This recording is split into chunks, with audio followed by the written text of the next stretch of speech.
Good evening, folks. I'm Baroque, and welcome back to Eternal Strands.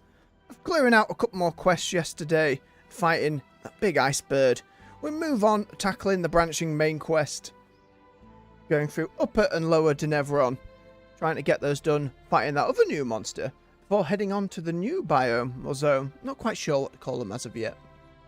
The Heart or the Hearth of the Arkons. Not any further ado, let's get stuck in. Hope we're all doing well this evening. Welcome to the weekend. You've got yourself through. Get yourself a beverage. Come join me. Right, I do have my heavy armor, but I believe the first zone was scorched. We were going to up it. Yeah, there's drought. Should probably bring my heat resistant stuff. The ice sword will help. That's for sure. Right, where's heat resist? 29.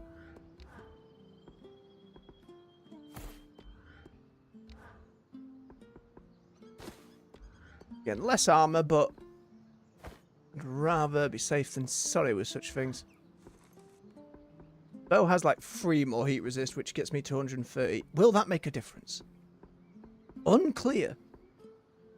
But also, it would then not be very good against a dragon. If I even end up using my bow, which, to be fair, I haven't been swapping weapons that often. But we'll keep with the kinetic one for now, just because I want to try it as well. Alright, well, at least the sword matches the hood. Let's get ourselves over. Oh, we got the right quest on? Yeah. Try and get the dragon's strand as well. I don't know which side I want to go on. Probably here, because there's a recipe there in Scholar's Walk I can see that I didn't get. But the one down to the side there, I'm just wondering if I've missed something a little ways over. Like, surely the way to the island can't just be make an ice wall and leap off it. Albeit, maybe you have to get the ice wall fully upgraded so it can, I guess, last longer. I wish when you upgraded the strands, there was a clear indication of what the upgrade did. At the moment, it doesn't feel like there is. Oh, I picked the wrong bloody one anyway. God damn it.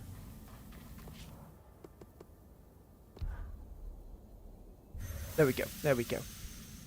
I'm assuming just doing this isn't going to change the weather. Now we're good.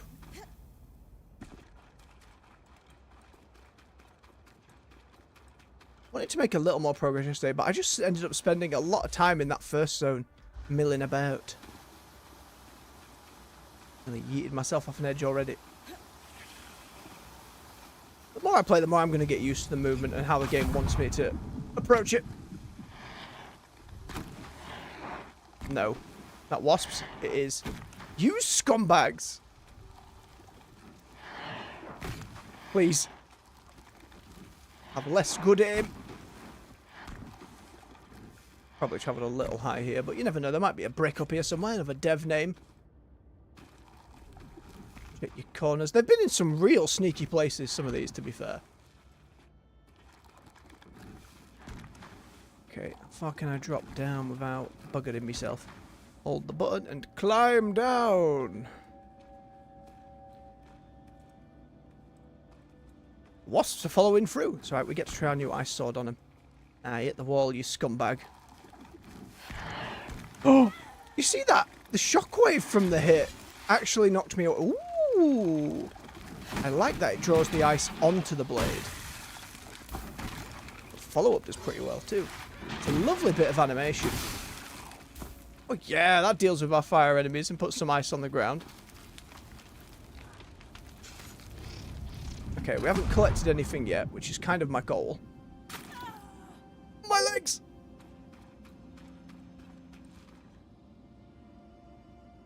So again, we were pretty sure last time we couldn't go down here. I can check this by climbing down the side and seeing if our little... Oh? It's not all the way, but it's enough of the way. Yeah, my jump thing cannot get me all the way up there. It was worth checking. It does get me pretty far now. Oh yeah, I've got the frost mine. It lobs it like a grenade. And will detonate if foe moves too close or if I command it to.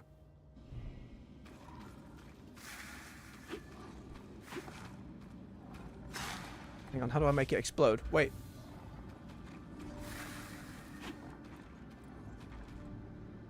It resets.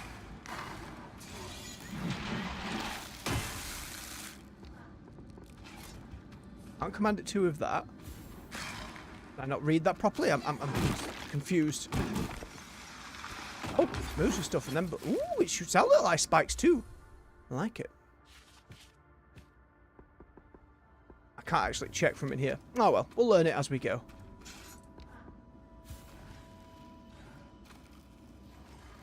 In theory. See, I can never make it stretch further away in the way that I want. And it hurts me to be on it. Nah, I'm not gonna spend the time. Not yet. Maybe when it's fully leveled. Maybe then. But otherwise I feel like it's gonna be really difficult to ever get that goddamn thing. Now let's crack on, head to the next one before looking for these records in the spire, which is up there. Vaguely in the direction we're going. There, wasp. Cold damage! Love it. Health. Health!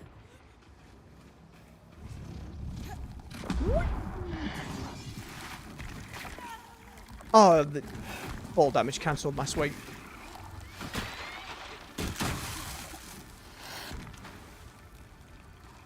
Do that again though. Can kind of jump with it. Oh, he got trapped under the ice.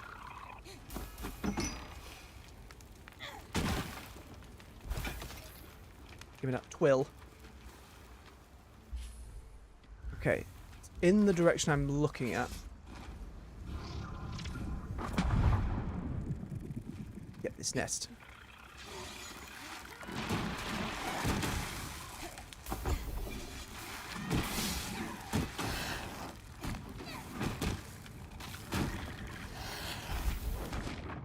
Health again. Just a little bit stronger than I'd like. I should wait. So now I'm just, look at it flying away. Okay. Swing actually doesn't come out unless I put ice all the way along it and hold. I'm trying to see, there was like a quick swing. Okay, always does the double. Maybe I kind of animation cancelled out with the last one.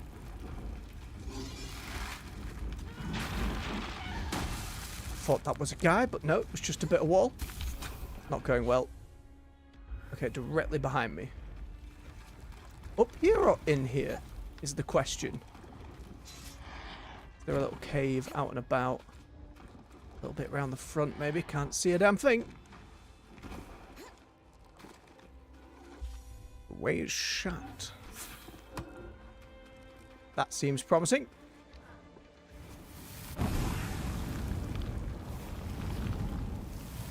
Just got to slowly melt our way to the inside.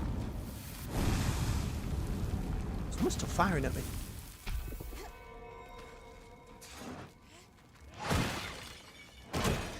Even though the sword's a little less wide than kinetic one, the hitbox seems to be about the same on the big swing.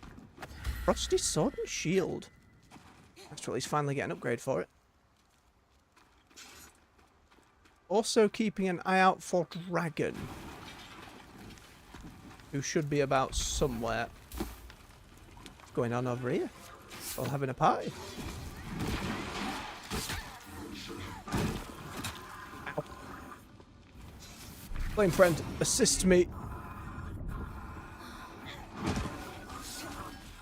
Let's see if it locks them in place. Stop running. Ooh, okay, I can't hold the animation if I take enough damage.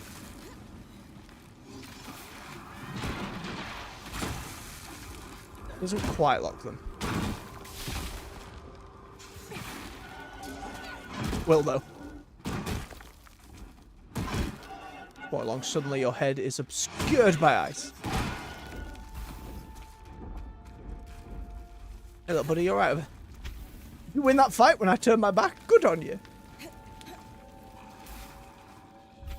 Is that just the ore I had before, but slightly on fire, or is it something new? Like the one we've had before.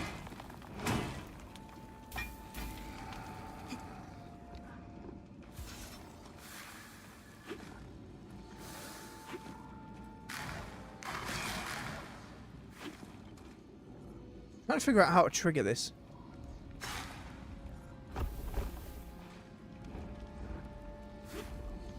Nope, that's just chucking another one. Some ice wall into it. Yeah, that makes it want to trigger. I got an achievement. Break a serenite rock that is crystallized. Or something like that. I only caught it out the corner of my eye. Third dragon then. Ah! He's going up to the arena.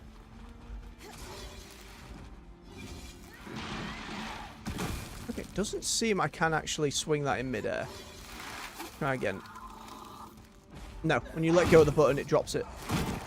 When you're meant to let go to swing. Noted. I'm not sure I could use the other one in midair either, to be fair. I'd have to check with it again. Let's head on over to Dragon, get that out of the way first. Oh, just beam your head into it. Drake. Didn't come this way? Where have you gone? I'll find him in due time. Ow. Mind it, folks out there. It is another Monster Hunter Wilds beta test. I'm sure anyone who's aware is already going and having a good blast with it. I'll be trying it a little bit over the weekend. I won't be streaming it because they haven't added much in the way of new stuff other than a couple of new monsters. No new mechanics and none of the main changes they got as feedback. I don't believe, like, say, the hit stun stuff has been changed. That's where kind of the animation would... How do I put this?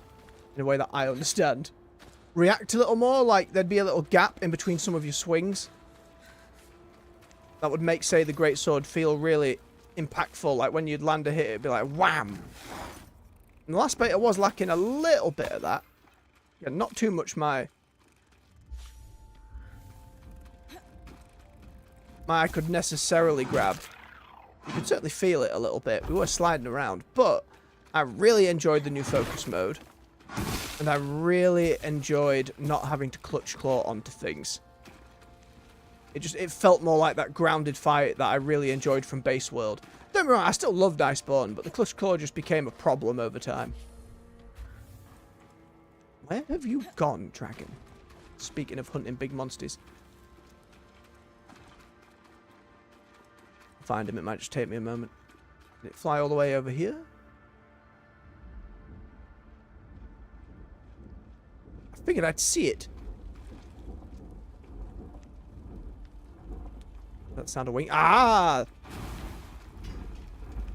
Where you going, friend? Top of the building? Wild. Alright.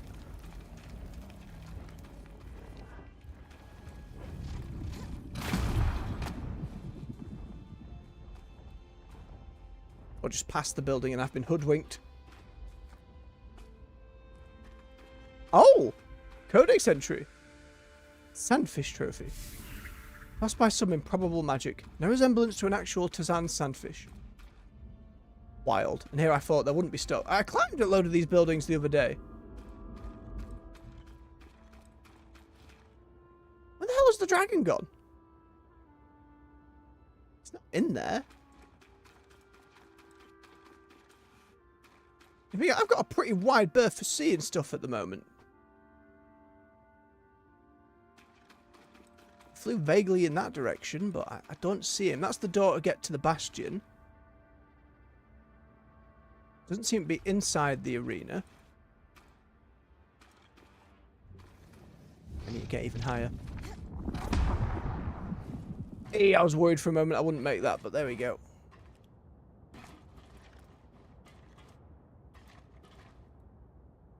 Doesn't look like he's in there. He's avoiding the fight. He knows I've been learning.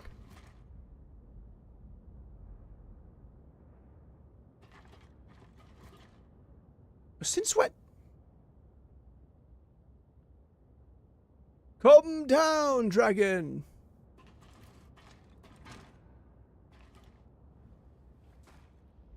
Ooh. Hit a little bit climby and negate all fall damage. Judging by that.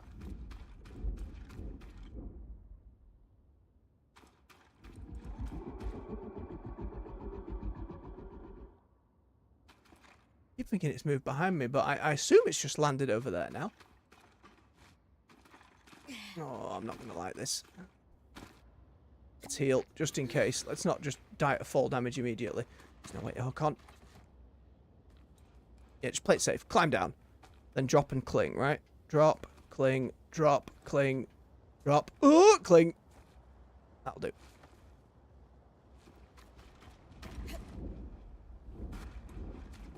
Don't tell me you're bloody... If he flies over my head... Dragon, please.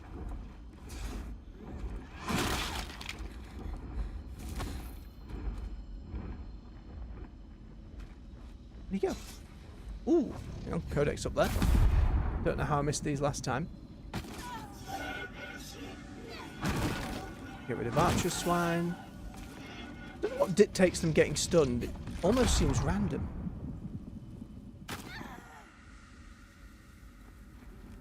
Random troop movements. Someone was paying attention. But who?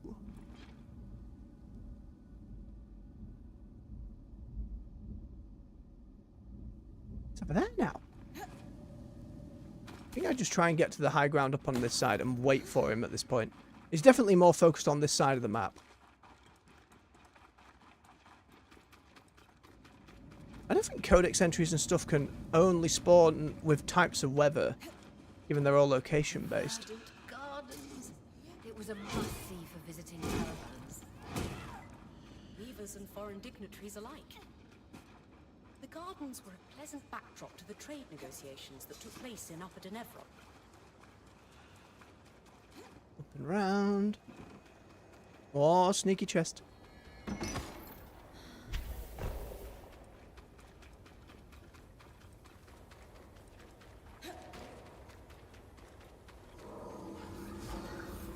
Okay. It doesn't quite have the hit back on the AoE that the kinetic one has. Wow. That little hit reaction is... Ah! Poor bugger. More wasps. You can hear the dragon moving about still.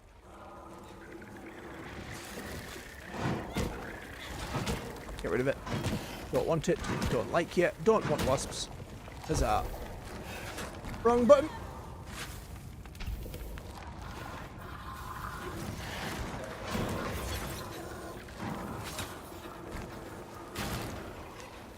Little fire friend is still here. He's just chilling.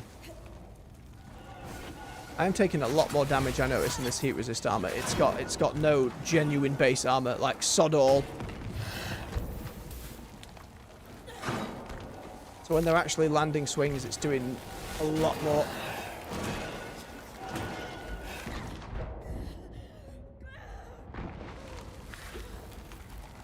Missed it. There you go. Whoa!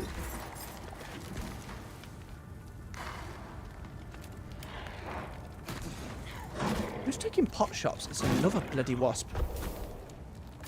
I'm really going to hate these things.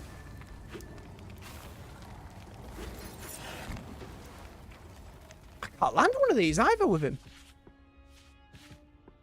What resources do I have sod all of? Get rid of that. Fancy linen.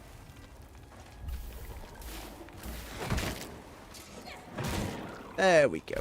Finally dealt with. Now for dragon. To me, he says perched long enough for me to actually get a hit on him. Trigger the fight. Like, once we're there, it's going to be fine. It's just... for whatever reason, he doesn't want to fight right now.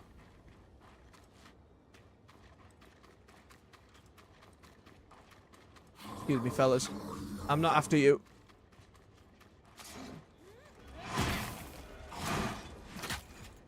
Way too late on the dodge. Have you seen a dragon?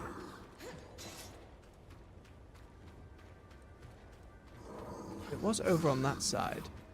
So...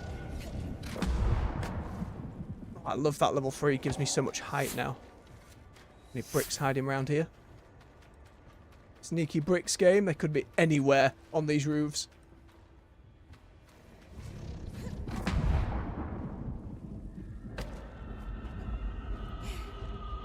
That sounds like dragon.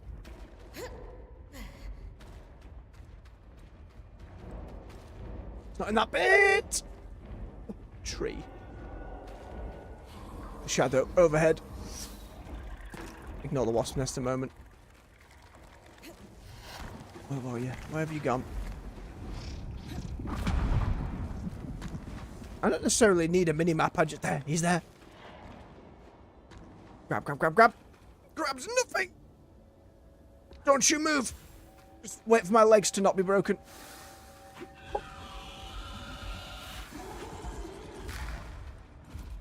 Okay, we break the horns. We break one wing.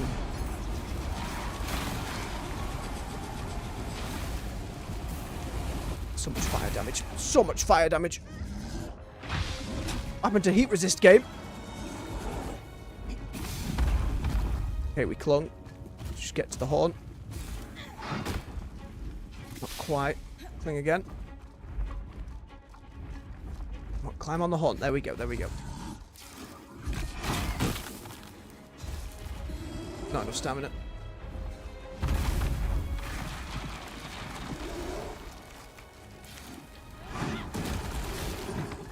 There goes one.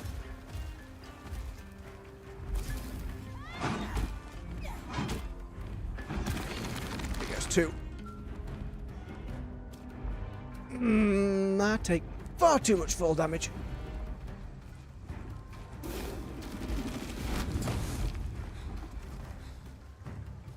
Have you gone? About. So it says the things available to get. I think it will then just throw me off the wing. Like the codex mentioned, it would start doing barrel rolls and stuff. Therefore, need to get one wing first.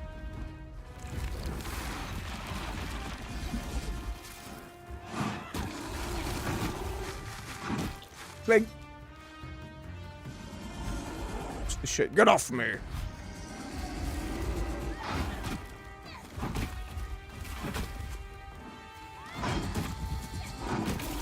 There we go, there's one. Okay, we drop off. Get our stamina back.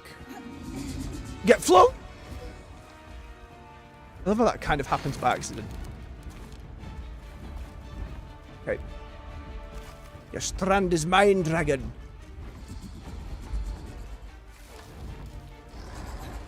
Roll towards. Ow! General projectiles coming towards you. Roll towards them. Get underneath.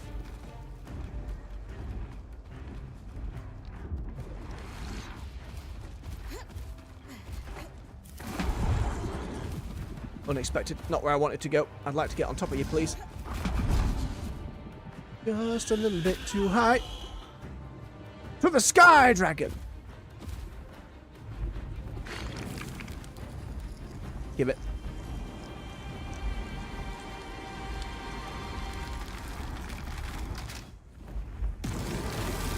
We just T-pose at the end there? It's alright, Bryn. We all have our moments. More fire. I'm hoping upgrading the fire attack makes the hitbox a little more reliable. Maybe the cone gets wider. Kind of thing. Give me that Drake scale. Get rid of any old garbage. Get that cloth. Oh, the legendary. Right. Where was I going? The spire. Right, now we know the mechanic to actually get them down like that. It makes the fight way easier. It's my gear at the moment holding me back. Seems like I do need to upgrade my resistance stuff just on that sheer amount I'm taking. Excuse me, scissors.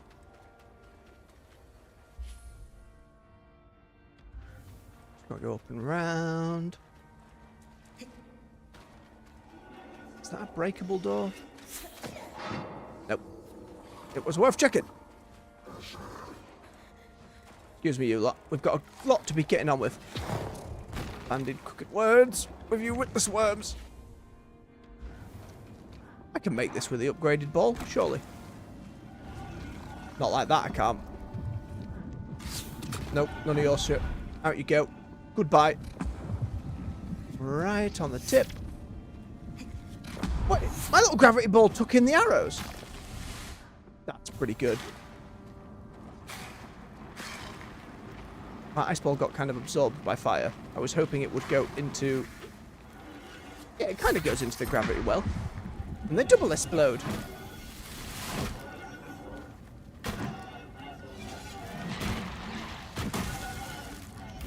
Beautiful. Okay, so we're looking for 4 sigils.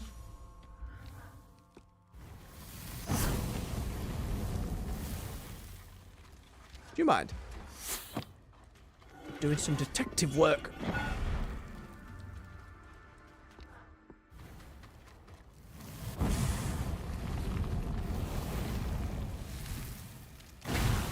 I'm assuming upgrading it as well will make this process a lot faster. Melting stuff down.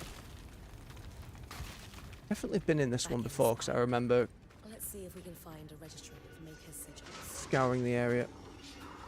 Clear these out. Fire to drop the shield. Getting knocked out of animation sucks. Damn archers. Get you burning. Get you in the fire. Frosty ball. New spell, I'm learning. Okay, we're in the right spot.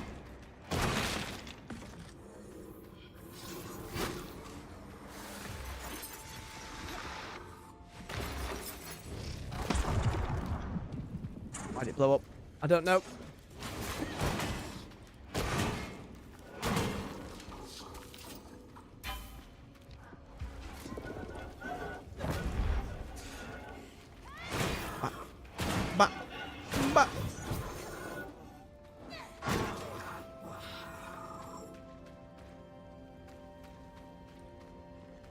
Tables with assets listed. Looks like a tabulation of supply levels. Too new to be from before the surge. According to these dates, they stayed in Dynevron for years afterwards. The main surge didn't completely topple the society, but the Arks didn't start losing the heads till thereafter. Birth records. Surprisingly detailed. Invaluable. We'll have to make sure Lane adds them to our archive later. I'm assuming the next piece is higher up in this bit then. What have we got? Right, there we go. Gib. Here we go. Sigils. Ah, found it. The creator is listed here as Lucia de Crassus. 2 registered workshops, both counterfeit for dangerous materials. She must have had some pull before the surge. One is here in the city, and the other, let's see. I've been there. That frozen town out in Dynevron. Better wear something warm. I think it's important we run this one down, Bryn. The water clock is tricky. Oh. I'm taking the ice from behind me. That was interesting. Get in the bubble. Oh, it pushed him it kind of threw him around the bubble.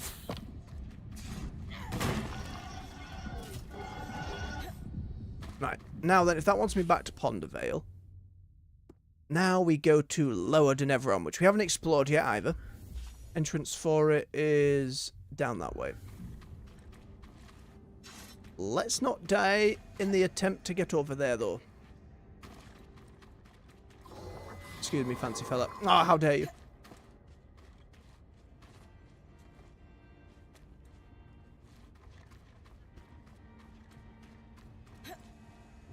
Aye, there was a brick on here. I remember that. Yep, completely negate fall damage just by kind of nipping at a ledge.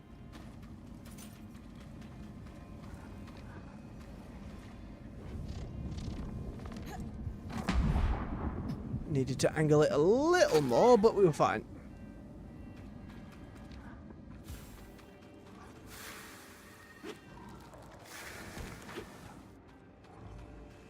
Oh. Let me try this kinetic shot on the bow.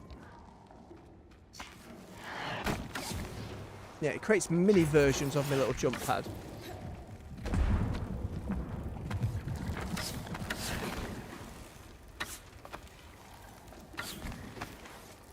I'm so adept at dodging and I am so bad at shooting. Fine hit. Health, health, health.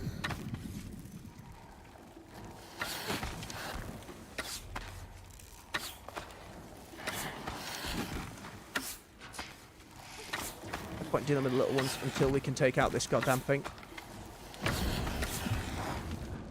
Alright, now for revenge. Lovely.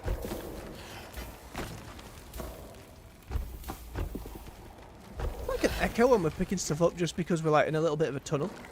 Nice little bit of detail. Yep. Alright, onward. We're going down that way. Nope, no wasp left behind. You can stay, golem guy. You can stay. You're fine. Just screw wasps. Okay, I've got something from in there, so I've definitely been in.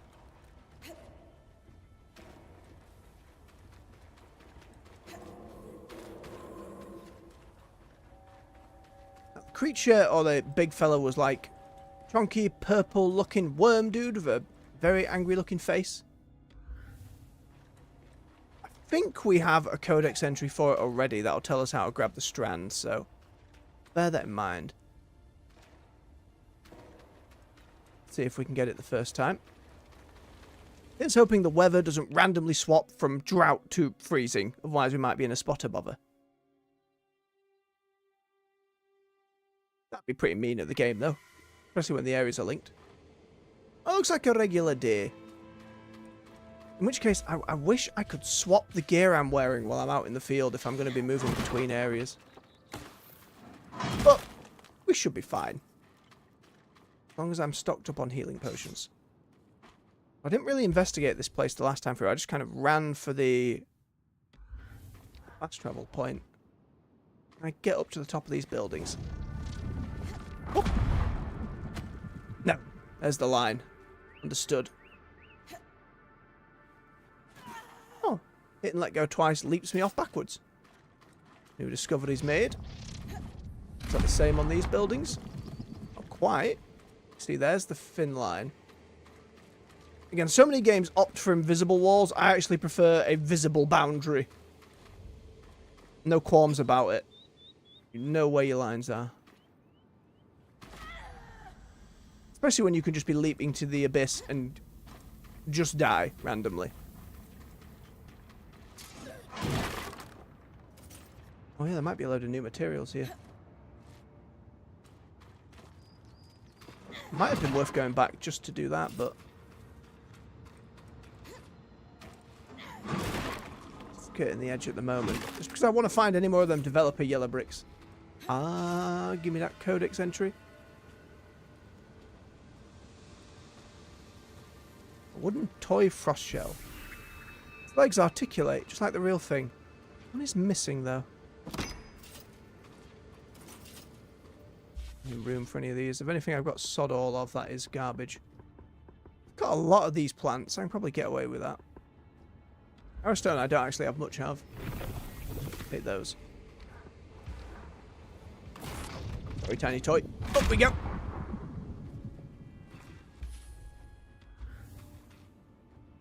I often heard that as you entered the perch, the bustle of Dynevron would begin to crescendo until it peaked in the market.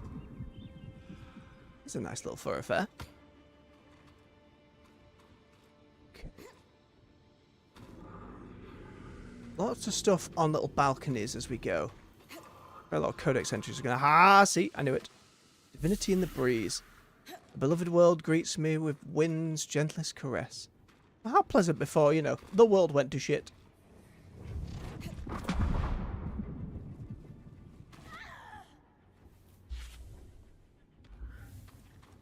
I feel like there should be a crafting recipe around here somewhere.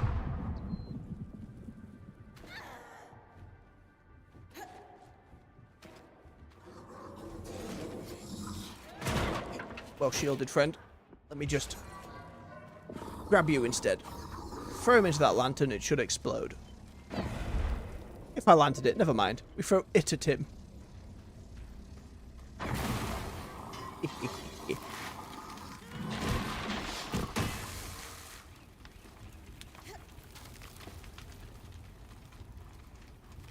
I couldn't assume the big creature's the one we haven't fought yet. It could have swapped to something else, but it feels like whenever we enter a new area, it keeps the newest monster there, at least until we fought it once. Probably in an effort for the player to like make sure they gain new spells. Use magic when I have no stamina.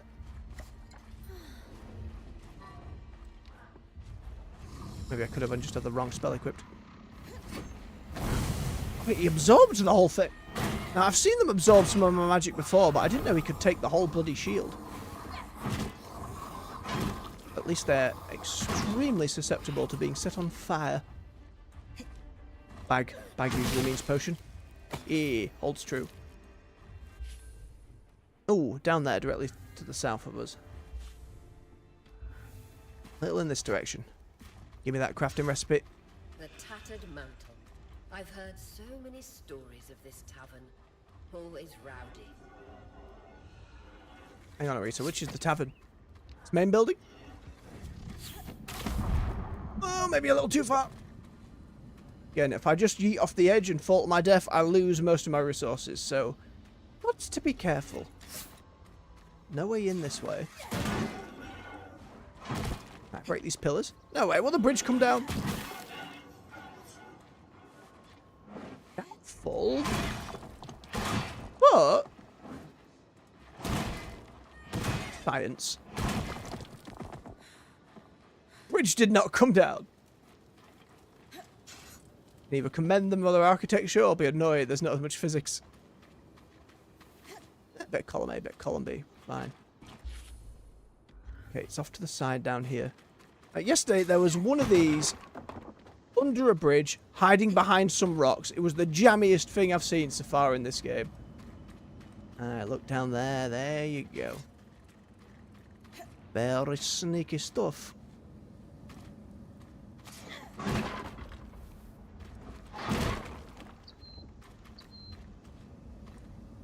Don't fall off the edge. See, it's done it again. You're like, oh, there's nothing here. But no, behind these rocks that are too big to telekinesis out of my way. I know your secrets now, game. Sturdy beggars. Where's the stuff? Ooh, I'll take all the health potions.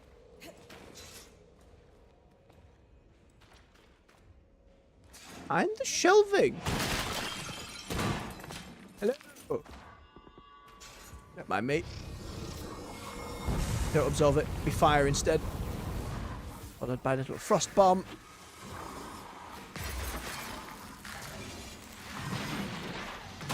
Blocked all of it. Swine. And he recovered some of it. Come, servant. Fight for me. You're just sucking all of my stuff. I'm sure in the other zones they weren't this on it. Maybe the eye gets smarter as you go through zones. It's a possibility. Crossbane leather. What do I have that's leatherish? Will or twill, that's just fine. Hit the epics. Trapper's crown. Oh, it's a little circlet. It's probably going to have good resistances. Is there no way out of this room other than going all the way back and around? Back and around it is.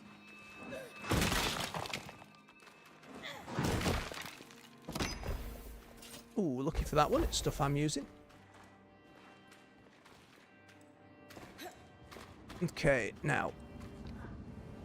Very gently.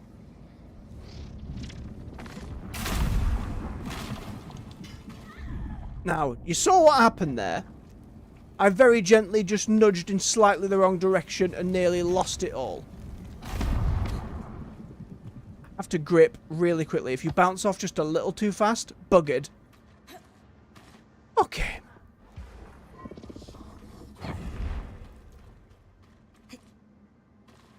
I'm not trying it, tree. There might be a yellow brick up there. I'm not checking it right now. I've got too much stuff. I'm probably going to have to drop a load more stuff fighting this thing as well, because it's going to have unique materials as well. We'll see when we get to it. Again, assuming it is in fact the new beastie still about. The Undergreen. This is where the seediest of deals were done. In an open field? That doesn't seem smart.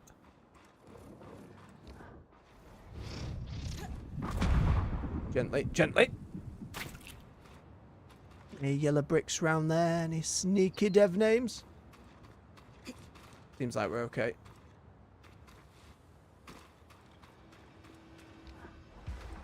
Scissor guy. Take the ward. Lower Dynevron was hit hard by the surge too.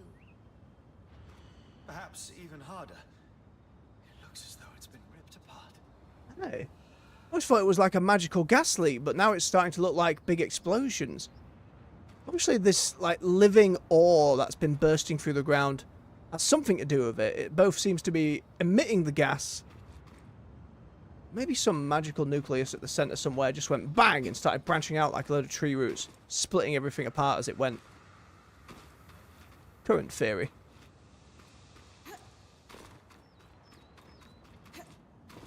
Cursed wasp.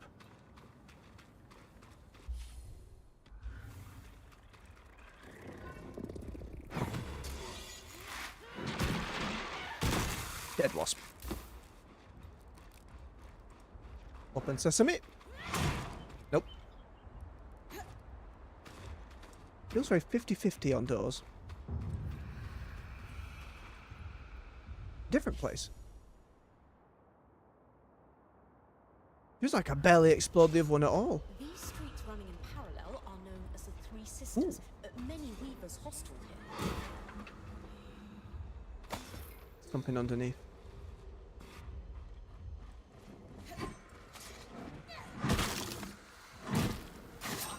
Nope. Ensnare. Set on fire. Frosty bomb. All of it together. We go boom. Maybe they're just tankier in this zone.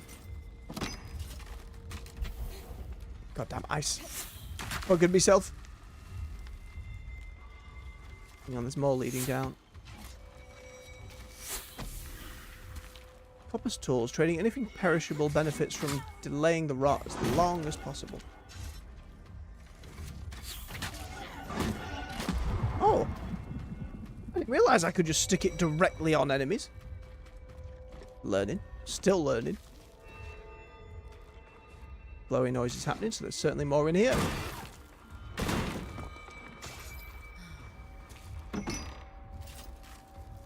Crapper's wraps. Alright, it's all going to be a thinner armor set in here.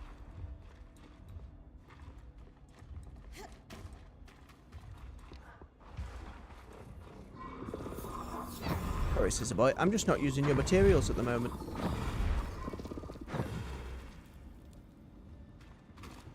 Thought that codex entry was like off in the air for a moment, but no, it's just kind of perched on the edge. We'll grab that while we can see it.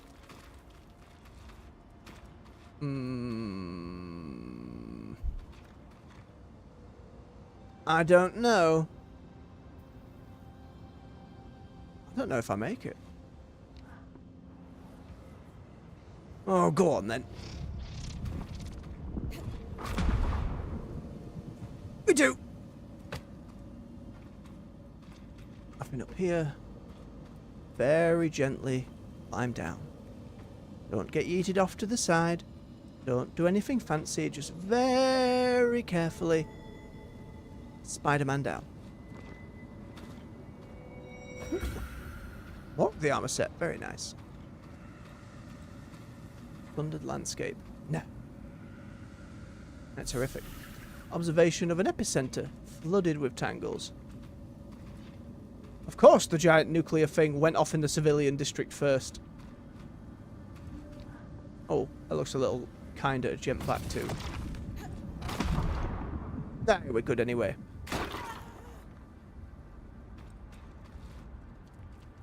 There's an item down there. Surely not. Just a regular chest. Feel hoodwinked. This caravan must have fallen and smashed open on this ledge. A lot of ruined crates. Part of the damn quest. This one looks sealed and reinforced. We don't have the apparatus to retrieve it right now, but we'll make note of it at least. Lamppost. Oh, don't grab the nasty rock. Okay, if it's looking for stuff as obscure as that, then God knows. I might have already missed something by the tavern as well, to be fair. I kind of ran straight past and through it. We can always double back. I want to see if we can fight the monster first and foremost. Or your shield friend.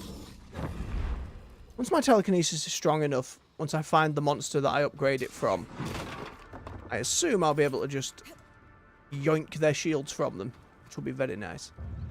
Broker's Arch, the market loom gate. Ooh.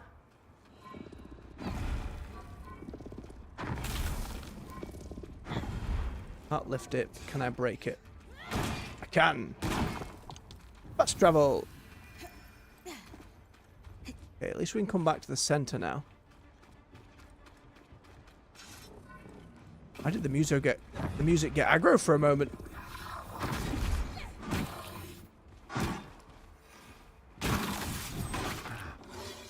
I wish I was able to kind of dodge out of animations a little more.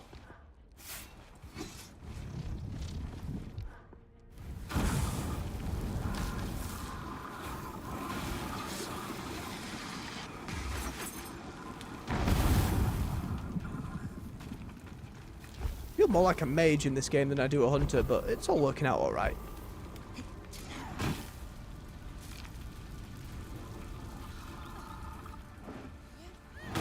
Nope, put those scissors away. Again, for robots who do a lot of work in helping, those are massive scissors, right? You don't need scissors that big for trimming hedges. Ooh. The Dynevron market was famous across the Maida. Caravans left the enclave. Love a good market square.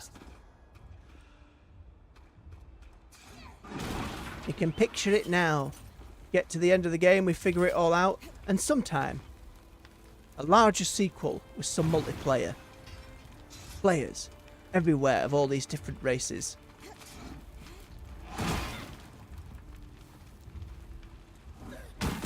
I know, it's fun to speculate. Will very much depend on... Oh, hello! Careful. A sledgeworm can throw things over 3 times its size. Oh! 3 times its size. It's just hooking benches at me. What? I'm gonna hook a bench back at you. Come on then, let's play fetch. What interesting design. It's got kind of a mushroom for... Oh, I didn't even notice the teeth. That was a lot of damage.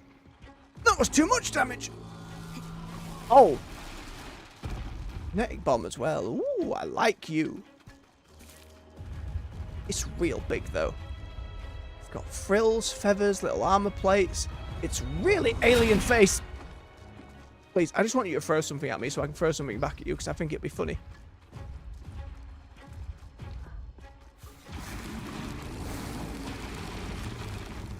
Oh, you just lifted yourself out of that real easy. Now what? You can't see. Doesn't care. I wonder if it can catch what I throw at it if it's got telekinesis. Doesn't care. Okay, we dodged out. Wait, we do have the codex for this one. Hang on. Renland Siege Worm. Right? That's what it's called. Yeah. Alright, what's the lowdown? Because we read through this at the start, but we need to find out how to get the strand.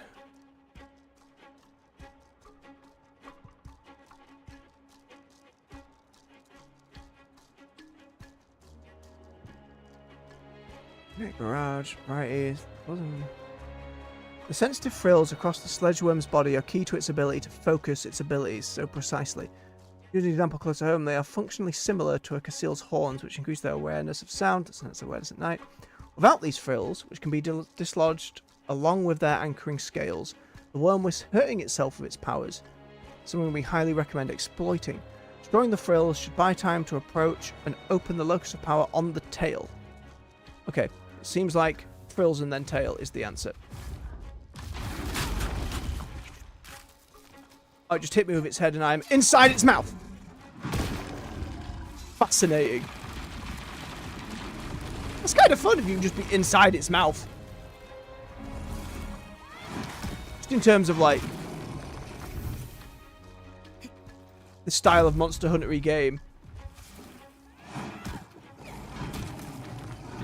Okay, making some progress. I just wanted to know if that big plate broke. I shouldn't have been so playful. Dodge too late. I didn't hit the button fast enough. Okay, there goes another. Watch my stamina.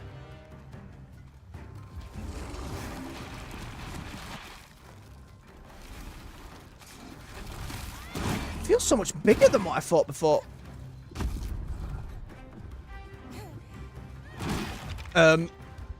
Its tail just moved me around fast enough. Where are you going? What are you doing? No. No. Comes out quicker than I'm expecting.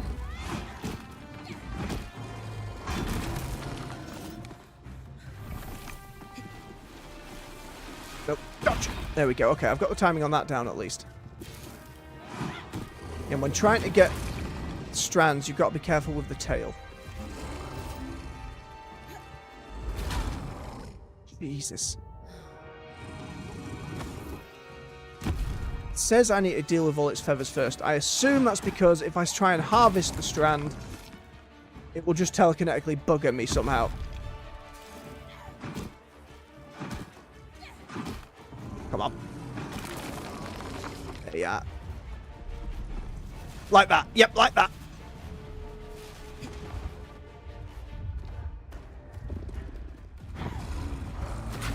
Dodged too early. Not on your nose. Not on the nose. I wonder if I could break its teeth. Nah, it's just hitting the head. Nope. Oh, I did not dodge in time. Holy shite. Jump off. Nope. Too busy swinging. Get your stamina back. Take your time. Don't accidentally grab onto it.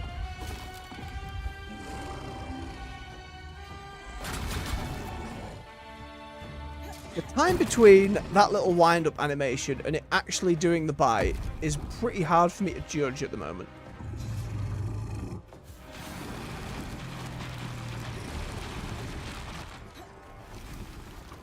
You just have your feet locked up for a moment. It seems like doing both at once actually helped keep it down longer.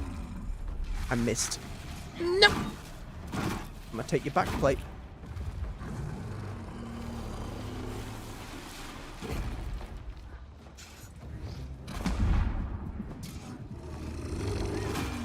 Oh, I didn't do the swing in midair. It's only when I land. Okay, okay, okay.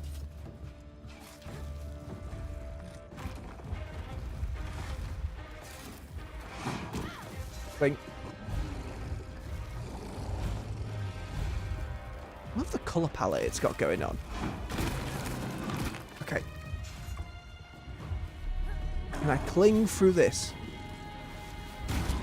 No, it just chucks a rock at me while I'm on it. Very clever, beastie. Very clever indeed. All these chunks of it. I wonder if I can break these chunks down into more chunks. Hey, we got the dodge for once.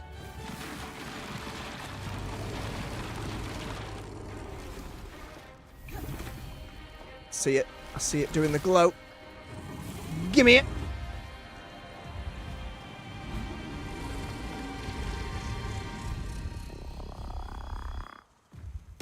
We T-posed again, but we got it.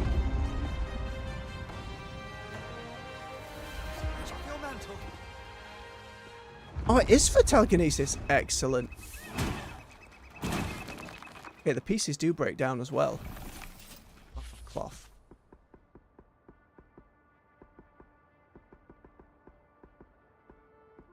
I have a chunk. I have a lot of serenite, actually.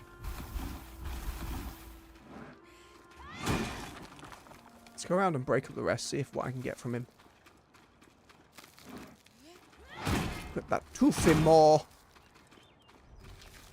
Terrifying. He's left bits all over the shop as well. I find it interesting it has so much cloth.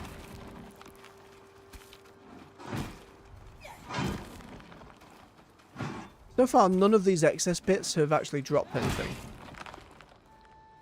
We got to science it the first time. And we'll know in future if we near need to bother. It's looking like a no, though. Nay. I think that's all of it, though. Right, now we can have a proper explore of the area.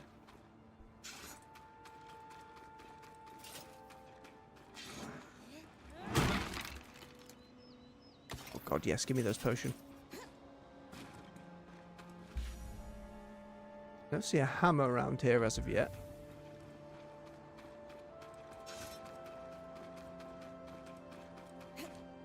Fight though. And I think, like the player animation, in the same way for monsters, there's just kind of a, for lack of a better term, a bit of stoppage in between moves and actions. Like, things don't flow as much as I kind of would like them to. But considering, again, this is this team's debut title, it's pretty impressive what they've put together. And games that enter into the Monster Hunter space are few and far between. But I will absolutely take it. I think they're doing a lot right as well. Like, you can't argue with the art style. It looks fantastic. And I think the physics and magic system they've got going on is just really cool. There's a lot here to be expanded upon as well. His weapon started glowing. I need to remember you can kind of... It mentioned it last stream we did of this. Like, monsters can be primed to get different specifics out of their armor and drops. If I burn you and you lose your scissors, do you just lose them for combat, or do I then get to loot something? They're usually dead by the point I've done that much fire damage, though. Oh, keep burning, keep burning. Maybe when these are leveled up and they trigger the status conditions quicker. Nearly just the tip. And he went down first. Hey, it turned into refined severite, which I don't think they normally drop. Or at least not a lot of. So I'm going to hazard a guess so far that that's because I heated up said scissors. Hey, the tunic. Oh yeah, very loose fitting. Looks quite cozy. Oh, comfy, I should say. Not necessarily cozy. I found sod all codex entries. There are another 23 here, for God. I feel like I should have stumbled across another one by now. It's going to be another one of those games where at some point Google Maps is going to have to be broken out. There we go, there's another. Tattered flyer. It was a sign of the Enclave's wealth that even its low city establishments could afford paper for advertisements.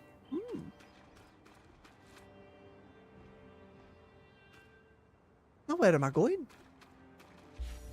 Doesn't look like we go into a lot of these buildings, but... What's up this big path over here? It looks like some kind of palace going on. Temple? Drover's Gate, or just a gate into the city? Yes. Led through Forbridge. Health, health, health, health, health. Jesus. Stop fucking up my shit.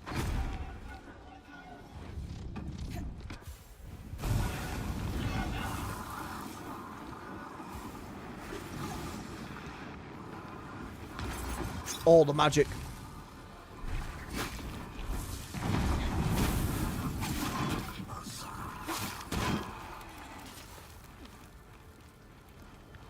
You're right there, friend. You just had a moment. He's okay.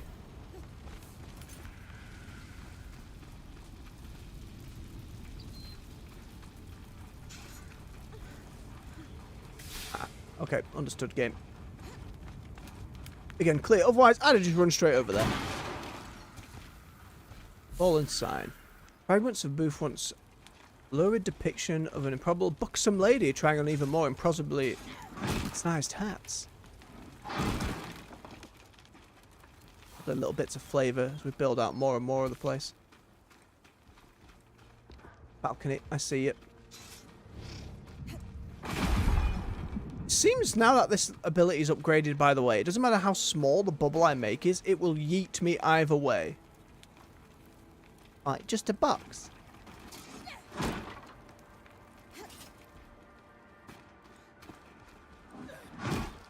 Not gonna hide codex entries in these carts, are you, game? No, you'll hide me some stuff.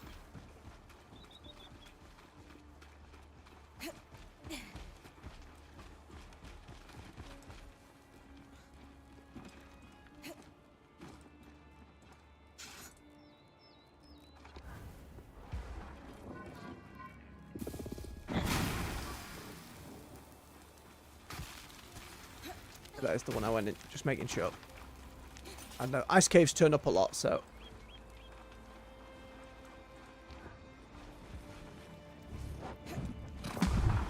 Missed. I'm trying now just to make a smaller one as possible. Test said theory. Yeah, it seems to just yeet you anyway, so you're gonna have to get used to trying quick casting it, for lack of a better term. Let's head over to Weaver's Rest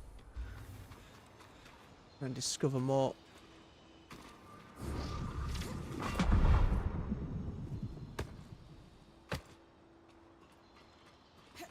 I hear a shiny.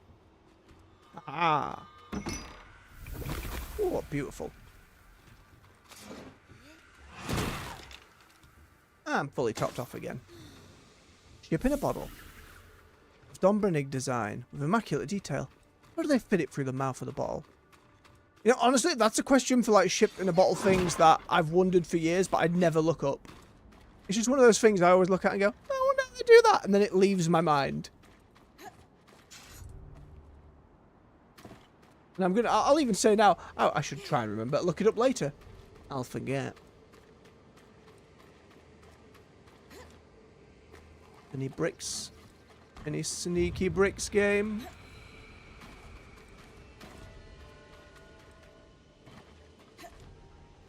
And go down into Weaver's Rest once I investigate these roofs. Okay, that goes on a little bit more. Hello, hello. Chest, though. Oh, and then the Iron Walk. Didn't even realise there was another one over here. Okay, I'm with you. Can't get on the whole bridge, though. More's the pity. There's bound to be a brick in one of these crevices somewhere.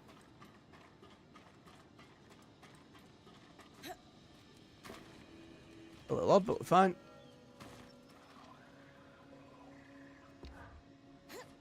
Weaver's Rest. Said to be a common place for weavers in Lowtown to gather.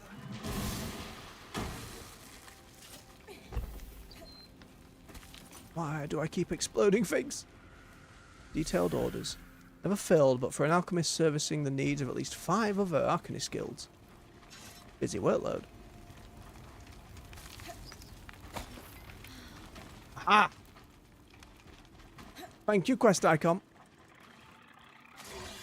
I know there's the ability and the options to turn on a compass or something. I just didn't know if it would like be actively leading me in the quest direction without me having to go and search for it. Let me see.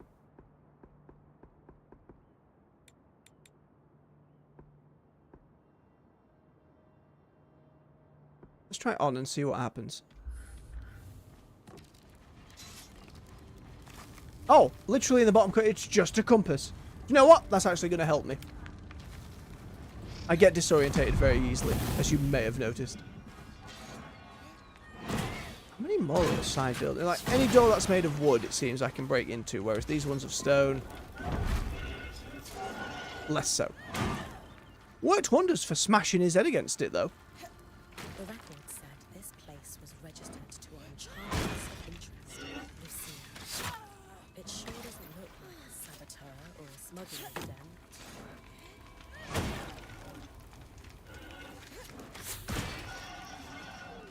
On the workings of Arkons by L. de Crassus. Seems promising. Done? Certainly topical. Probably not enough to go on by itself, though. Still significant. Understood. More to be found. Hello, hello, hello. That's just the room I was in. I just got distracted by Shiny. So many little twisting alleys and stuff. I am going to struggle to find all of the codexes here without the assistance of some kind of map. But again, that'll be as we're wrapping up the game. I try to find it all myself first. I just suck at geography. Oh, look, on there. Is that one?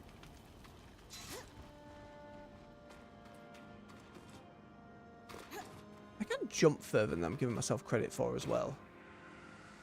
It is. Huzzah! Dockmaster's report, officially stamped with a Northport seal. Still smells faintly of the sea.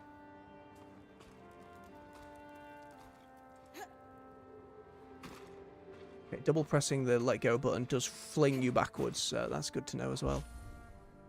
Ooh. Something directly this way. I'm in and about's the right area. Yeah, what we got? Flame, sword and shield. Haven't really been using my sword and shield. It is pretty good on a monster to hit more like smaller bits, like the nibs off the giant folks. A letter of complaint, strongly worded, regarding a shipment of copper. I just looked over and see I've barely drunk any of my tea, god damn it. Kettle problem I mentioned in the morning stream has now been resolved by a very cheap spare kettle that was kind of kept in the shed for such an occasion. You know, something you can get for under a tenner.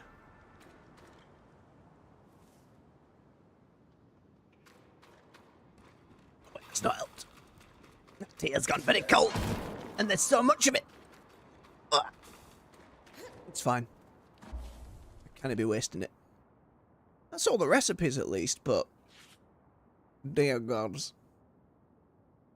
You know, I found 11. Almost halfway.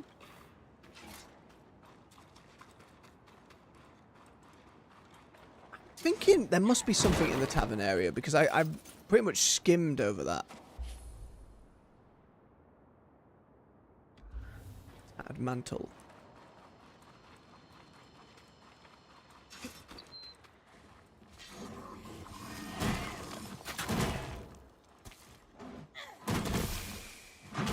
So tanky in this zone. Become brittle, or whatever they called it.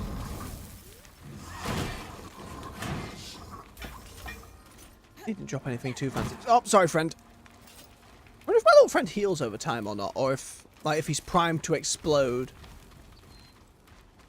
Or if it's a set number of hits, or again has a literal health bar.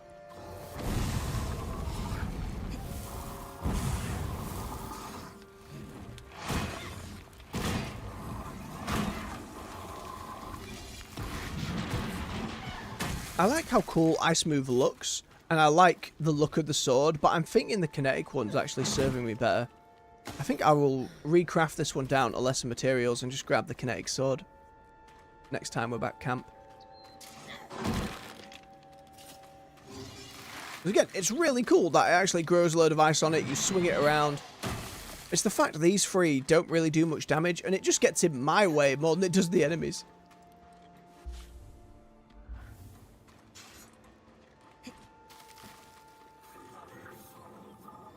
This one the pub building? Scissors guy. Audio design should have let me know that. Or rather, it did let me know, and I should have listened. Different bird folk. species of which name I'm forgetting.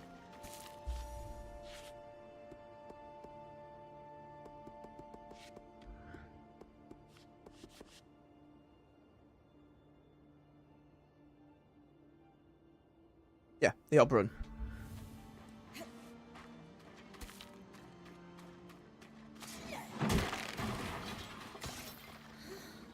Now, someone else broke something. That wasn't me. Oh, this is where I ended up before. Where is this tavern? Is it the building I've been climbing on? In which case, where's the front door?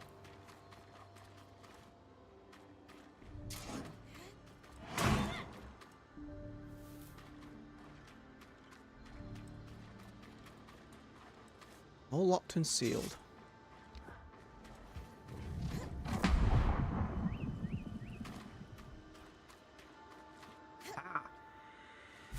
Misplaced report. Lamshar's military manoeuvres near Donbrennig, marked Signet. Curious.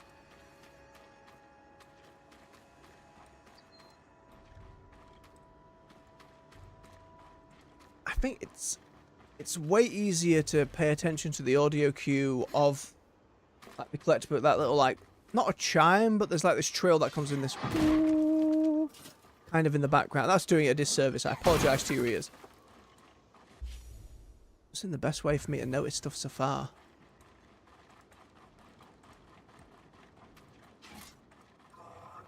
But we're just kind of randomly running around looking for quest objectives now. Oh, he's stunned. Burned.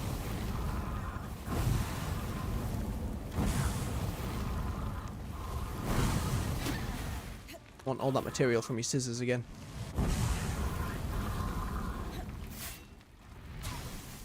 If I aim specifically at the scissors, is that helping?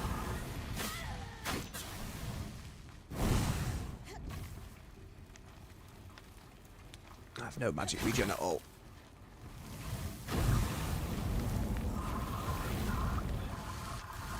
Him being sat in the fire certainly helps. Give me one of them. I still need to try the same thing with the frost mine. I think until maybe the third cold ability I get is a more direct means of applying it. That's kind of what I'm looking for.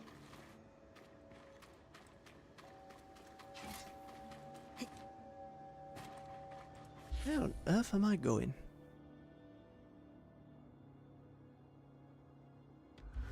Try the undergreen again. Didn't explore too much of there, I feel.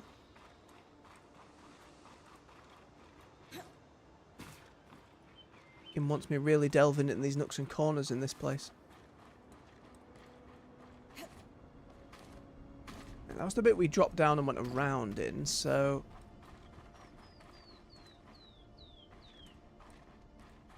Just trying to find, like... more sneaky alleys and doors hidden off to the side. Yeah, we entered the place here.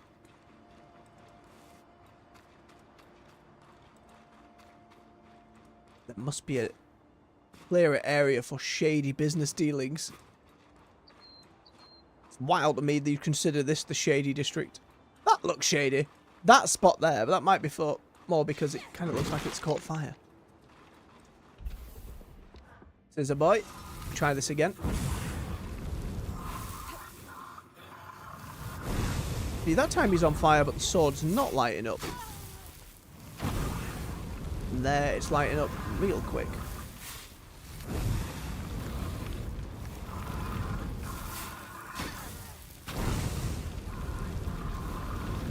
I'll play with scissors.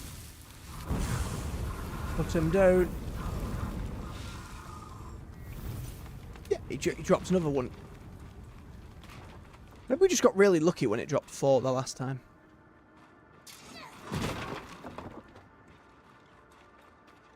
There we go, sneaky back alleys. More dudes, but no new quest objective. Aha, what's that over there? That's just a burning sword. Never mind. And already a room I've cleared. It's wound back around. This is going to be another half hour of getting lost in the lower city before we get onto Arkons' Hearth.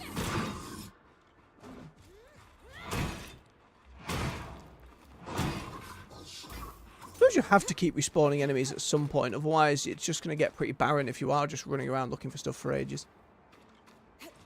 There must be something else in this Hearth district. Or the Undergreen, rather. We need to get higher up again. Ow. Right on me nose. I know I can't get up to that up there, but...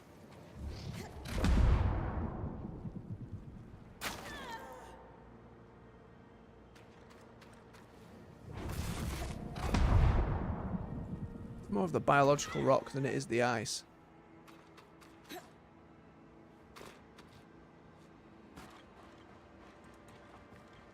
We jumped over most of this place coming in, so try and keep a little to ground level. Back to the starting bit. Maybe there was something I missed over there.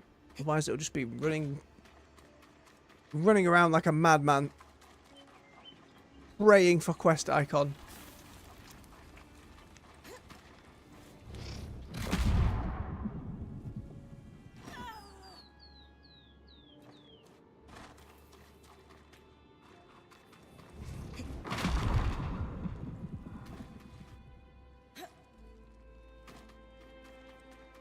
A body ahead. Outfit looks like our spying friends. So, it's a uniform. Where? Oh. Behind the bush where I couldn't see. Wasn't a robot then. It's me! From the future! Surely not. That'd be ridiculous.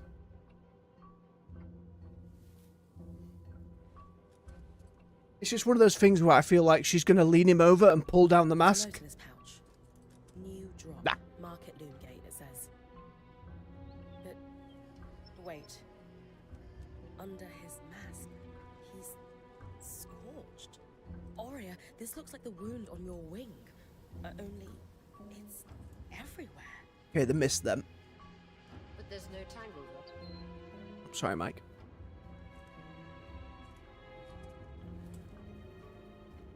Could he have been caught in the flood?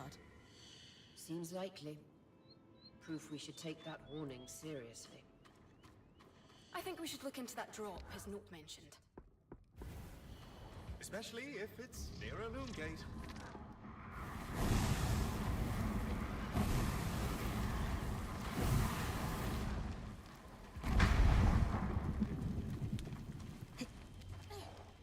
I thought it would clear more.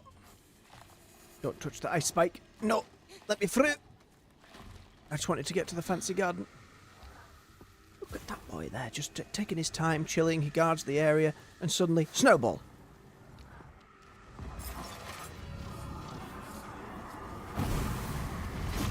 Oh, you sneaky scissors! And other fella hiding to the side.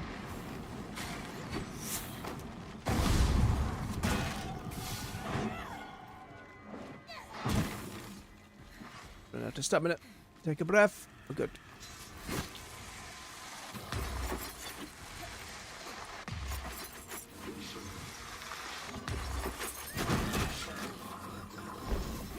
Now look, he's starting to get cold. Look, his armor's all...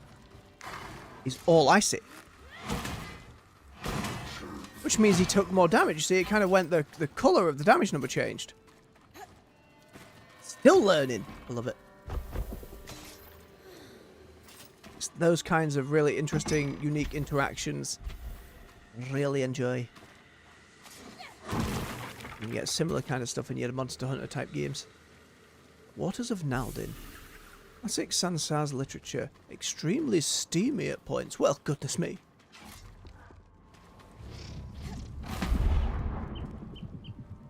Right, I'm looking for something near a loom gate, so I'm going to assume, yeah, it's the other one. Make our way over it, see if we can keep an eye for any more codex entries.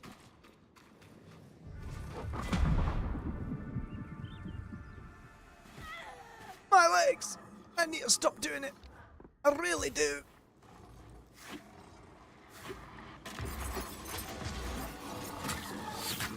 Ooh, it cancelled my swing.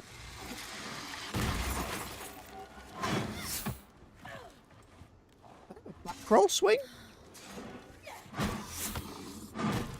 Okay, he's kind of lost the brittleness. Do it again. Nah. I do have a back roll swing. I'm sure I figured that out before and I just forgotten. Right, Archer, scumbag. I did not give myself any forward momentum. There, I overjumped it. Come on. There we go. I wish the reaction to fall damage wasn't always down to your knees. Ow. When, you know, if the damage is under 30, I feel like you could just be like, ooh, and then keep moving. Kind of stumble a little bit, but keep moving. You don't need to just plonk it every time.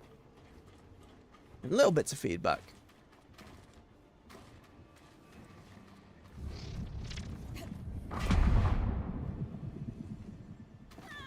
So as you heard, if you watch the Shadow of the Erdtree run as well, no matter how much I enjoy a game, nothing's perfect. And critique and feedback is always something that is necessary and I'm happy to give. As long as I'm not a dick about it. That's the goal.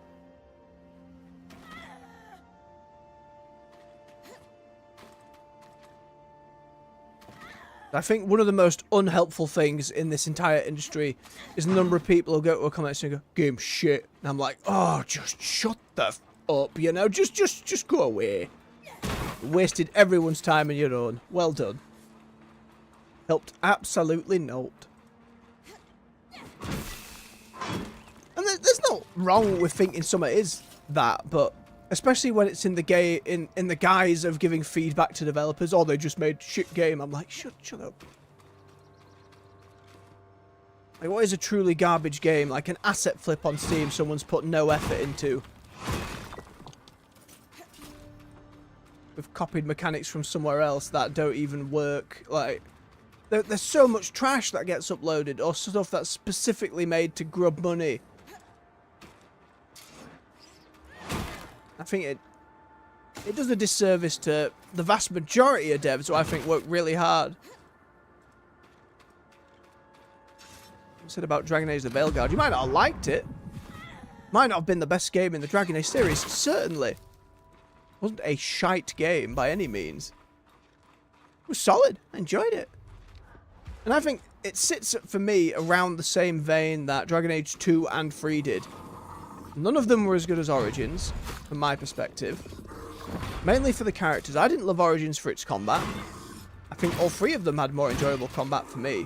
I liked the depth of Origins combat. I liked having lots of different abilities. But in terms of the higher difficulty levels and trying to get my head around it, maybe it's because I was a lot younger then, to be fair.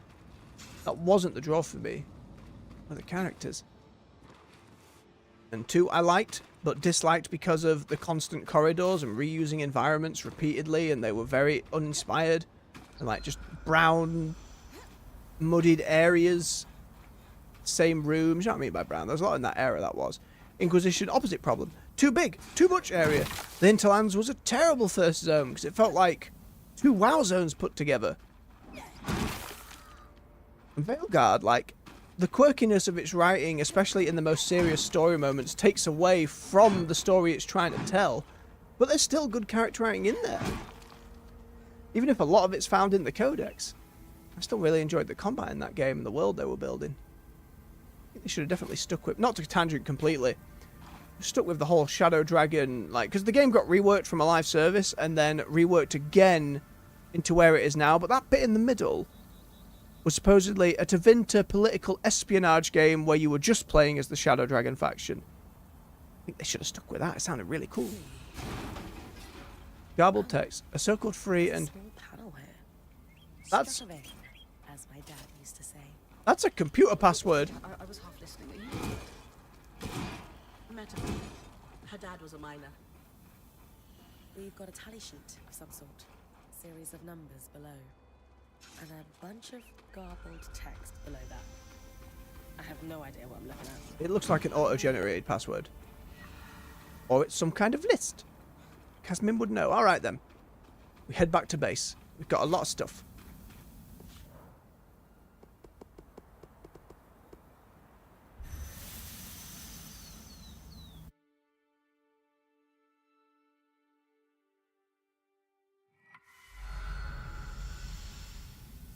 Alright, let's have a natter with everybody. I keep thinking about that dead body you found. Me too. It's hard to forget. Aside from the obvious, what bothers me most is they didn't have a scry to rescue them. If the Hearthsiders have fallen so far as to have lost that capability, it's troubling. And the ability to just yeet people out of dangerous scenarios. Terrifying for a war prospect, but it would mean maybe no lives ever get lost. Can't imagine it would end up working that way, though. Sabotage would be targeting them. Hidden cache of materials. It sounds like the start of a Skuld's tale. There was an element of sabotage from what Sev and Dan were talking about as well. So if a faction of Weavers wanted to fight another faction in here, you get rid of the higher magic users, you break their robots, you destroy their little... I'm forgetting the word for it. The scry that lets you basically respawn people and pull them out of there. Respawn's the wrong word. It is pulling them out of there. Trying to paint a picture. Conveniently placed on the mantle and we're set. More seriously, you said you had an idea about that sheet? Remember that I used to work the trade lanes? I do. The dockers always wanted big loads for the cranes. But certain things, like, say, herbs, you'd only ship in small quantities. Over the years, the convoys developed a system where you'd have runners and haulers. Runners would make quick trips and bring small goods to a drop. Haulers would pack the cargo together and make longer hauls to the docks. You think we're looking at a similar system, then? Absolutely, I do. It's the sheet you found. That's a requisition for a runner if I've ever seen one. And note how it says Scout Group 23 here. That's a lot of groups. Which means my mysterious observer is part of a large organization. The survivors of the nation? And an active one. So gently teased. Aww. Kaz, I like the dynamic with these two. how does it feel having this specific piece of information at hand right when we need it? Why? Because if we suddenly needed to know about Calnhaven or export quotas, I would feel pretty special. I thought the voice acting's leading into it. Is that a thing you know exactly? Dad was a miner. A really good one. Promise you won't tell the others? I can manage that. Then yes. Yes, Aww. it feels amazing. Right, let's ask the serious questions. Do the items they're asking for seem important? No, I don't think so. Lane thinks the garble at the bottom might be, but not the order itself. They're prioritizing fabricated items over raw goods. What would that indicate? At a guess, our Hearthsiders have lost, or were expecting to lose, production capacity and wanted backup parts. At the bottom of the sheet, Shit. there's that series of numbers and letters. Those are I double tapped. I double tapped the button. I did else. So, if nothing else, I'm gonna reload the autosave. I hate missing law. It autosaved!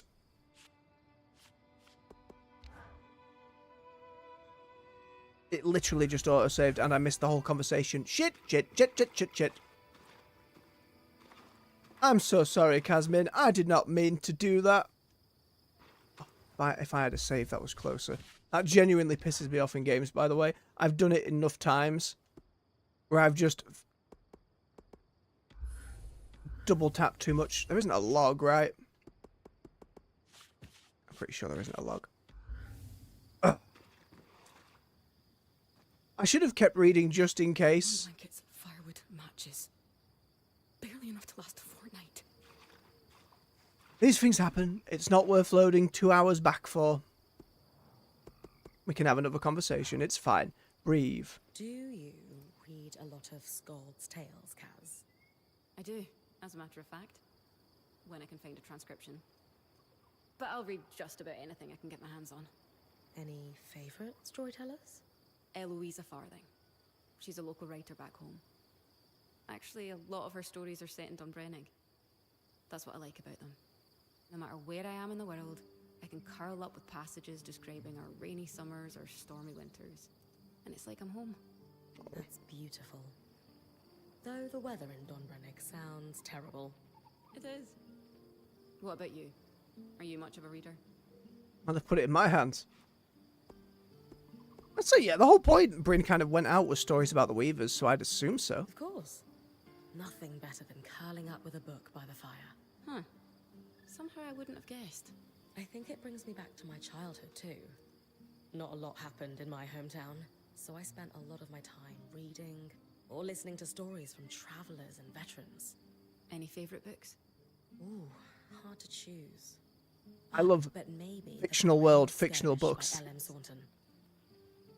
A fictionalized retelling of Carnhaven's fight for independence from the perspective of an Auburn teenager whose parents are lost in the war. And the kind of gamer who will just sit in, say, a Skyrim or Baldur's Gate, a load of books collected. It's why I wish more games had a way to just sit in a library, or if you've created your home base, a chair to sit in by a fire and just go through book after book after book. Expect such things on this channel. You've been forewarned. I haven't heard of it. I'll add it to my list. Sola, Lane, and I have something of an informal book club on the go. Ooh. We can give you recommendations. Good to know. I'm surprised Dom isn't involved in that too. He got barred. He was, but his Aha! invitation was rescinded. The three of us would like to maintain a soothing mood during our meetups. Too critical and lively, I He assume. got too excited and spilled red wine on the pages of our first read, so... Oh, the one red wine spillage shouldn't completely rescind things. The poor beggar. Sorry again, Casimir. Genuinely, that's going to sit with me. I hate missing story. Hate it more than anything. For any RPG that comes out, the worst kind of bugs are like, you know, quests fully bugging out, losing your save file, and stuff that will just straight up skip story. Like, there have been games in the past where it's like skipped major cutscenes or dialogue and stuff where it's just gone over something completely. It drives me mad. Can upgrade some stuff though. Let's upgrade our fire. You got everything you needed from the Strand, Dom? Oh, and that helped with their quest too. Absolutely. All part of the preparation. What I needed was just a byproduct. Nothing to prevent us weaving that strand into your mantle. Now, when you have the time, if you would do me the honor and please be the bearer of my surprise for her. Okay. She is 10 steps or so away. It'll be rough. You can hear us. I can handle it.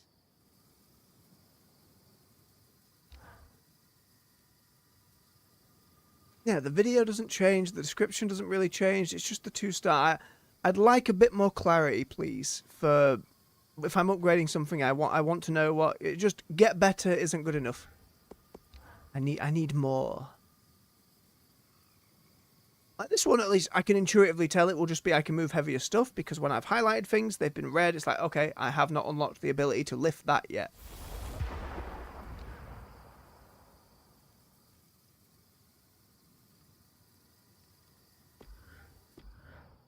I do want to double check that I'm not just missing it in here, right? There isn't a way to... No, I didn't know if one of these maybe expanded and said something.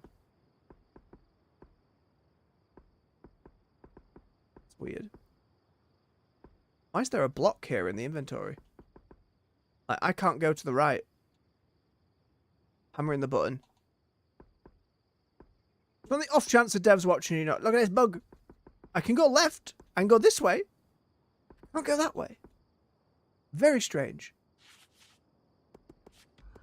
Oh, I should have maybe a codex entry or two with Lane to dig into as well. We'll do that. And I'll do my crafting after a bio break. I'm hitting that point. Oh, look. Got a thing for you. You'll never guess from who. Hi. Something you need?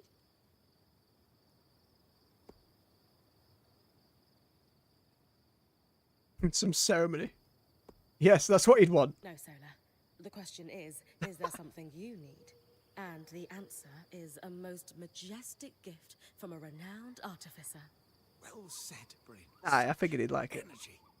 It's beautiful. When did you have time to make a planishing hammer of all things? I don't know what that is. Oh, I wouldn't know where to begin, love. But I did see you eyeing one several moons ago when we passed through you, dear. I bought it quietly, and have been hoping to enchant it for some time.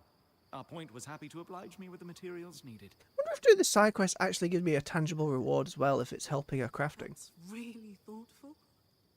Depends on the What kind enchantment. of enchantment? It applies a small spike of heat with each strike to smooth out the process, as it were. I've even wondered if something like cinder linen could catalyze higher heats, so each hammer in your collection could spike to exacting levels. Man, that just opened like a D&D box in my head I hadn't considered. Like, could you help a blacksmith more by helping temperature control, enchanting specific hammers? It'd be a really expensive setup, but goddamn, that's pretty good. The possibilities are endless. And lightweight. Keep your smithy even more portable. Yes. Yeah, well, it's lovely, but I don't know if we'll need Get a the whole vibe she set likes of her them. workspace to It be must by be her design. challenging to make. If it makes life on the road easier for you, it's worth the effort. Well, maybe. We don't need to be on the road all the time. Sounds like she wants to settle down here in the Enclave. Well, that's a weaver's life. Not in the Enclave. Yep. I just... Look. It's an absolutely lovely hammer, and I cannot wait to try it out. Bryn, look forward to the smoothest armor. Yes, well, very good. I have some things I should sort out. Hmm. A little bit of conflict. Just a wee bit. That man. Here we go. Everything okay? Yes, it is. I'm probably making something out of nothing. I've just got a lot on my mind. Oh, gods! I forgot to thank him for the hammer. I'd better go do that. Bless.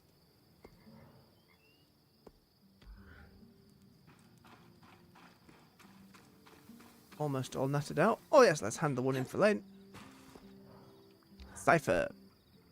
You wanted to talk about the supply orders? Indeed. It's about the gibberish along the bottom. Notice how the writing is in a different hand. Yes, I had not. I can see that. We're looking at a cipher. Someone sharing encoded notes. This time, I will not bugger it. Any initial guesses as to what the cipher says? Hard to say exactly, but what we know is these orders were for Scout Group 23.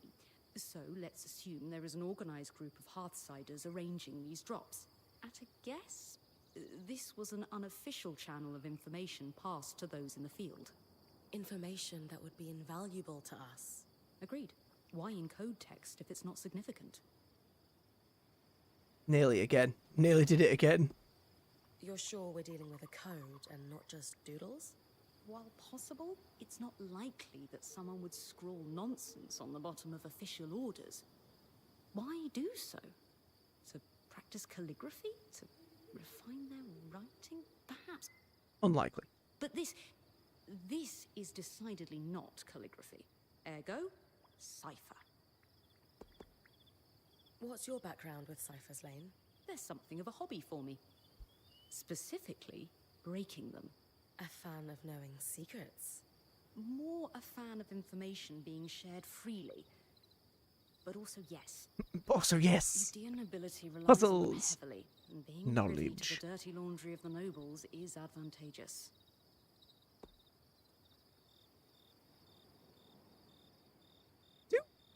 Do nobles getting up to infidelity leave, like, coded notes? Can you give me a quick rundown on encoding? Maybe so I'm Inudir. sure I'm following. A favourite topic of mine? They said that with such enthusiasm. Cipher is a blanket term for securing text so that only an intended recipient can read it. They range from reasonably simple swaps of letters to complex changes that require devices or key sheets to solve. But, as notes quickly added to supply orders, the codes we are dealing with were simple by necessity. Thank you. Sounds like we have a cipher to break. I'll keep hitting dead drops. Any code is easier to break with more samples. You can work on it like any other research project. Goes for 2 more supply drops in pardon me, Rise in Upper Dynevron and the Keep in the Bastion. Mower. I think the next step is I want to Investigate the Arkons' Hearth next. Oh, a little more nattering. Unless I forget the codex entries. Espionage and intelligence. The information gathered by our point has provided us with a rare opportunity to sift through what would have been highly protected evidence, plans and such. While it is difficult to avoid the mental image of it being a well-educated carrion bird hunting for scraps in the Enclave's mouldering corpse, I would be remiss if I did not record as much as the Enclave's history as possible, even if any survivors might prefer it remain hidden away. Despite our collective endeavours, though, I've been unable to find any information on who coordinated the clandestine efforts here. A single report, likely destined for the fire before the surge struck, was directed to the Eye, suggesting that the sender, only identified as Signet, reported directly to the elected head of the Enclave. We have no conclusive proof that Signet was a title or official role. It seems a valid point of conjecture. What is clear, from less sensitive documents gathered both by our point and by our band, is that the Enclave's operatives rarely had to work outside their own lands. Such was the volume of both international trade and the diplomats who enabled it. That considerable influence could be wielded by simply recording, analysing and acting within these walls, even if the targets were citizens of the Enclave. One must imagine that, were these revelations shared with the public at the time, the uproar would be staggering. Some members of the intelligence organisation were carefully embedded within the diplomatic corps that worked in embassies in friendlier nations, likely to provide alternative perspectives and verify information gleaned from the Enclave's vast web of informants. It is clear that, despite the Enclave's burnished image, its leadership was not leaving anything on the table in regards to the intelligence it gathered. Very thorough and very troubling. Speaking of, damn. Do you suppose she liked it after all? Yes! The hammer? Just Yes, of course. I worry she didn't. made her think of Your the intentions were perspective. perfect, Dom. If you feel it didn't land properly, just ask her. Seriously. It was a very thoughtful gift. I had thought so. I'm just a little surprised she didn't say thank you. She already said she would. Remembered. Just a little late. There you go. They'll be The fine. Enclave still has so much to offer. I don't think I'll ever tire of it. Almost makes sense to stay a while. Certainly. Until our next adventure. Oh man. Right, immediately over his head after what just happened. Right, what I'm gonna do is I'm gonna quickly type into the chat. I'm gonna have a quick bio break.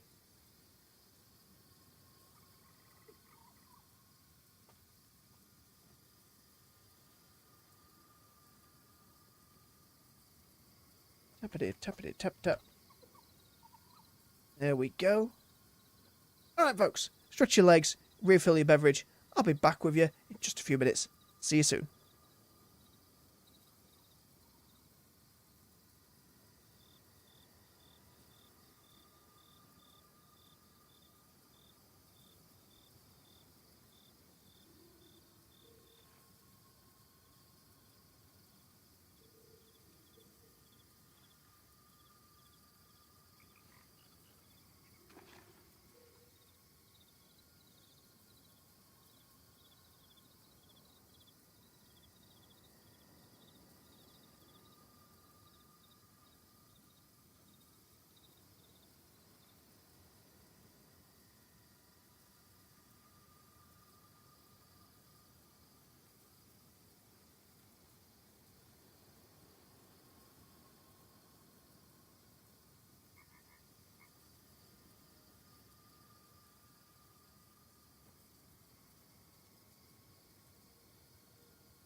And we're back. Thank you for your patience. Just have a swig of my beverage. Headset back on. Hey. Right, let's do a bit of crafting before we head out again. I want to reforge this sword down first. I'm preferring the kinetic one. So just whack this down to lower level materials. But now, I can always whack it back up again if I like, but kinetic seems to be pretty neutral when it comes to resistances so far. Evening, Kynan. Right, to see you on the evening streams. How you doing, bub? Work day been alright, I hope? Oh, damage, please. Then we've got the dragon lever. Brutish, yet elegant.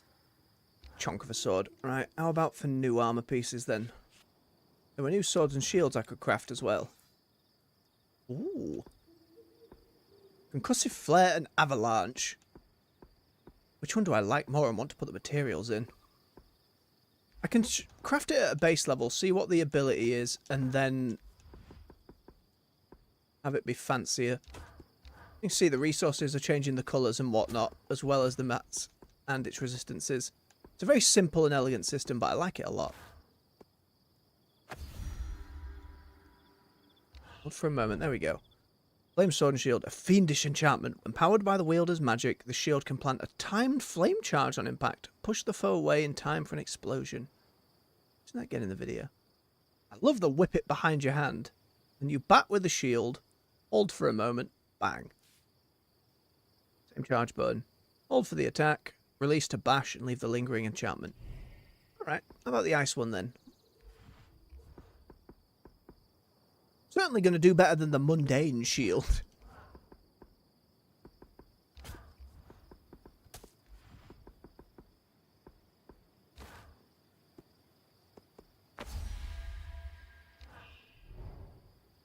Draws upon the wheel's magic to quickly create a line of ice spikes to pin and freeze foes.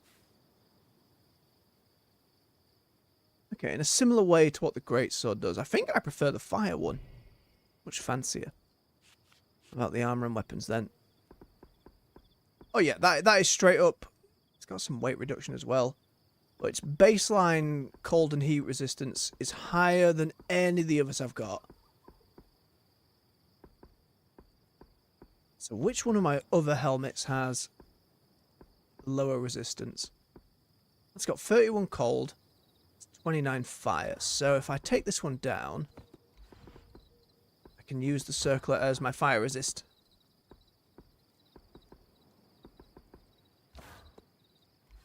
Well, finally, I hope the trip was relatively stress-free and you did alright on your adventures down south, as it were. Glad you're having yourself a good relax. And well earned, I'm sure. You got yourself a nice beverage, I would hope. Good cup of tea. I literally just heat resist.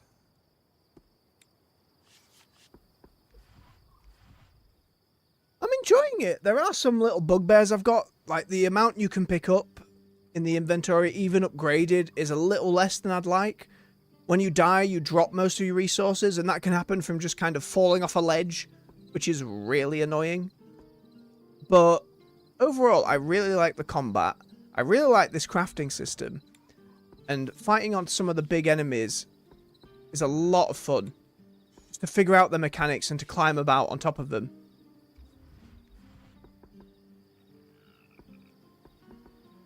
I don't actually have much in the way of heat resistance. Plus 7. Ah, that one. 17. 3, 7. 7's probably going to be the best we can get. 3. What beats that? No. 2. Best we're going to get. There we go.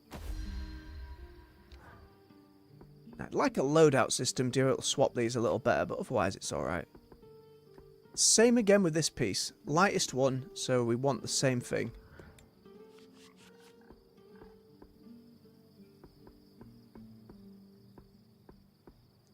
Best cold resistance is this one. Let's knock this one down. Getting the fiddly bit out of the way so I can get back into the field. I like, not necessarily min-maxing my gear, but I like mucking about.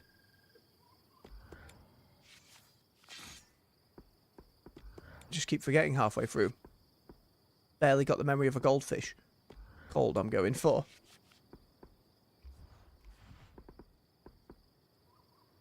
21, that's fantastic. It's a lot of cold resist. A lot of the areas in the game can like randomly generate if there's like a drought going on or if there's a blizzard happening. So even if you have a lot less armor, it seems to pay to have a very specific bit. Alright, same again on this one. What have we got? 27 fire, 19 cold. Do the 19 cold then.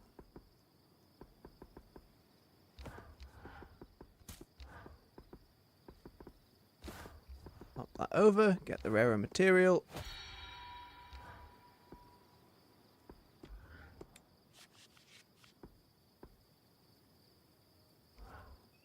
Same again, go for cold.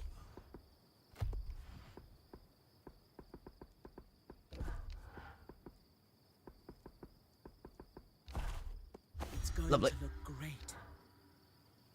And finally on the legs.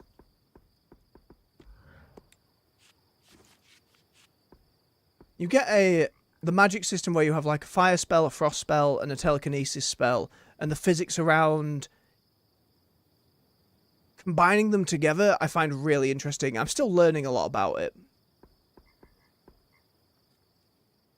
Yeah, it does have that kind of Breath of the Wild art style going on, and you do kind of climb buildings and objects in that same way. You just walk up to pretty much anything and you can climb straight up it.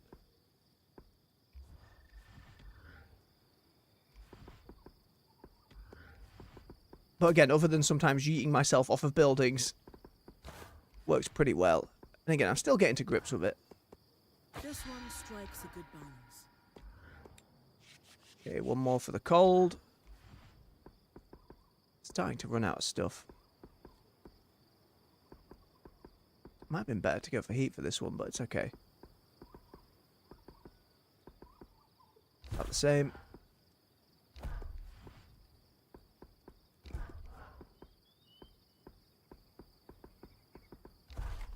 There we go. Blue boots. There's a bit of everything. But now we're going to a new zone and potentially a big new monster, so I want to put on the best I have. Just in case. We might end up going somewhere, and because we haven't explored yet, we don't know what the weather's going to be like. But yeah, I think I'll just go for my chunkiest.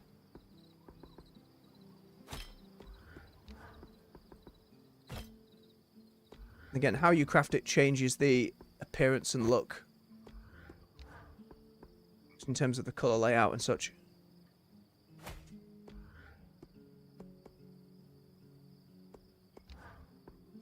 Need to upgrade my flamey shield and sword as well.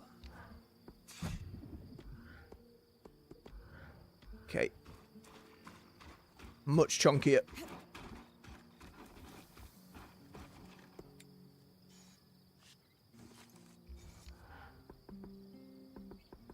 Just go for damage numbers for my weapons more than anything else. I need some of this Serenite to upgrade my main sword though, so hold that down for a little bit.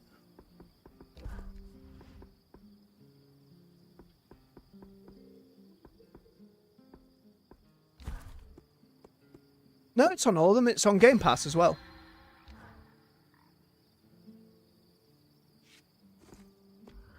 Which is very nice.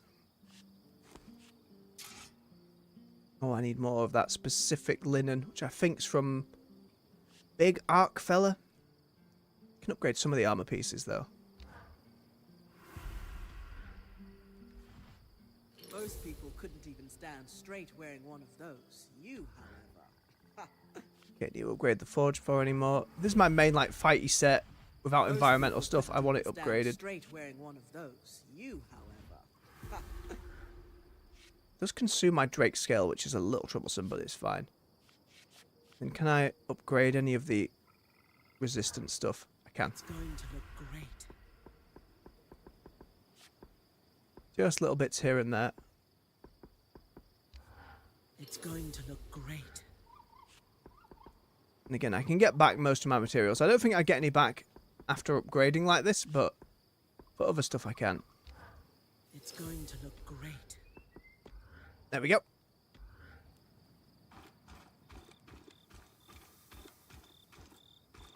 Alright, time to get back out there. We give pets to Ava here. Strange beast of burden. Yes, you are a delightful creature. It's a very chonky cow. Alright, to the Arkons' Hearth. Let's see what fresh hell awaits. 21 codex entries, 3 fast travel points, and 5 new crafting recipes. Here's hoping it is not on fire or super cold. Boop.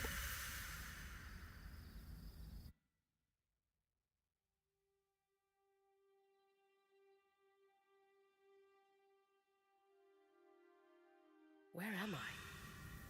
Whoa. Barrier. No intro? Veil. And the panel looks like our scry. Anyone know what it is? No idea. Oh, I like that. That's a cool bit of animation, just flicking the sword back.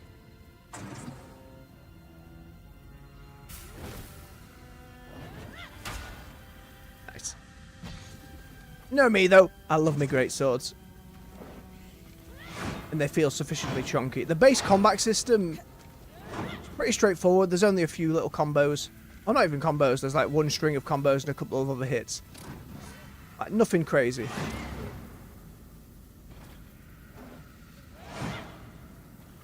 But it does the job. And we're mainly about climbing creatures and interacting with them. It doesn't feel like the usual kind of area. Similar design. Mysterious panel bearing resemblance to the scry that overlooks a chasm and cavern, both of which appear to be shrouded in a magical barrier. Interfaces with the room. Could this be the harness? Must be. It seems like asylum involved sealing away. Or maybe this isn't an area to explore. With this discovery and everything else you found, I should be able to piece together what asylum actually was. There's nasty fog here that I can't touch. Ooh, there's an impact effect on it, but nothing else I can do. Everything to the sides looks like death.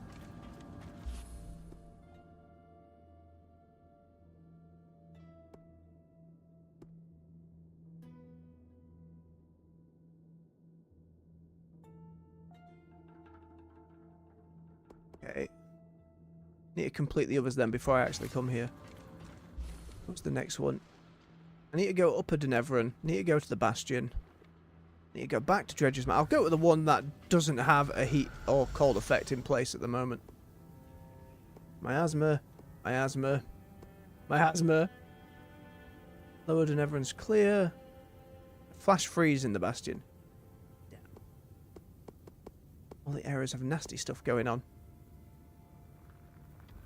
Didn't need to go a lower Dynevron, did I? No, it's upper.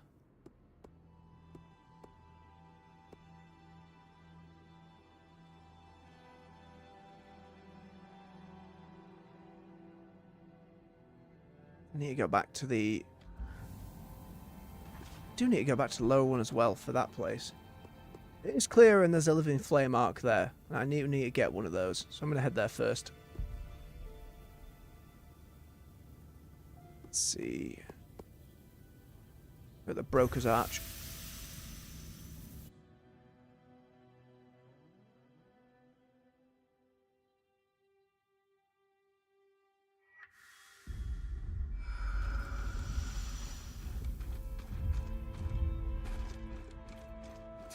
Don't mind me.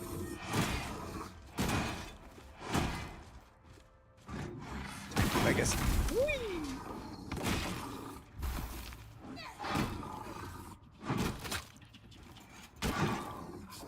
So, other than just fighting him like that, I can do all sorts to him. No worries, bub. I will. You take care. Have yourself a nice evening and weekend. Thank you for bobbing by. Oh, there's the big fella. Straight into it. Alright, let's freeze his legs to the floor. If I didn't miss completely. I'll stand in the fire. Use my little bubble. Once I get enough magic back. I need to hit the staff first, I think. Oh! Oh, not quite close enough. There you go. Give me your stick. Bling! What's that symbol? Hey! It's not being enjoyed. I see it, I see it. Give me that. Pink! There goes one. There's a few more on the rest of his body as well.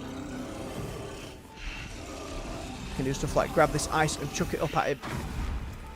Freeze him in place. I can summon little fire friends. He's summoned little fire friends. It's alright, mine's better. Frost bombs will actually help a lot here. Gotta be careful with these because they explode.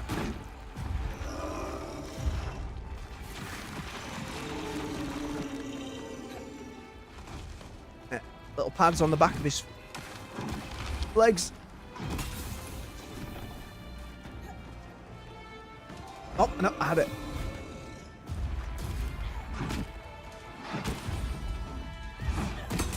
There's another. No, don't you grab me! Almost. Oh, well struck. But now your fist is on the floor. I did not capitalise on that because I ran out.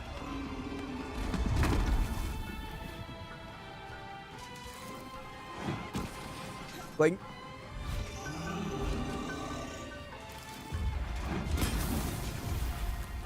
Ah, there's the linen. Nope. I'll let him grab you. Try and grab some of these little fellas together. Freeze them with ice.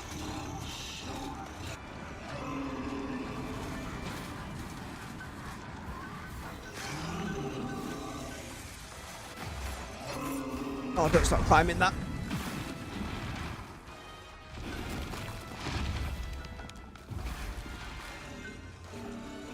It's hard to actually land it sometimes and get them stuck in place. Where are you? I know there's one on each arm. On one of the arms. No, because there's one on the staff arm, which was the staff itself. That didn't count. Then there's... Nope! Oh, I thought I jumped in time, you scumbag. Yep, that feels about right. Oh, I'm still on. Nope.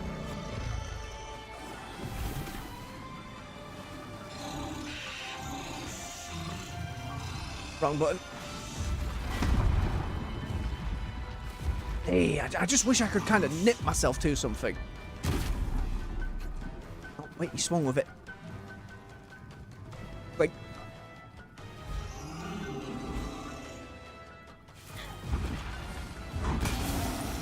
There we go, that's that done. That little symbol's now appeared under the health bar, which means we get to the correct area. We do a big suck. When you do this, you can upgrade your magical abilities from the essence you grab. He threw me off. Swine. I don't remember him doing that last time. I need getting pinned down then.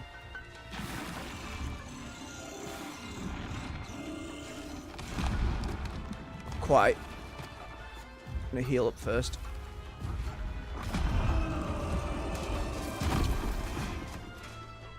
Oh, that did no damage to him.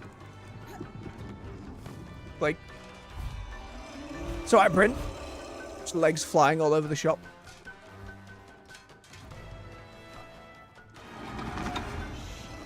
Maybe I need to damage him a little more.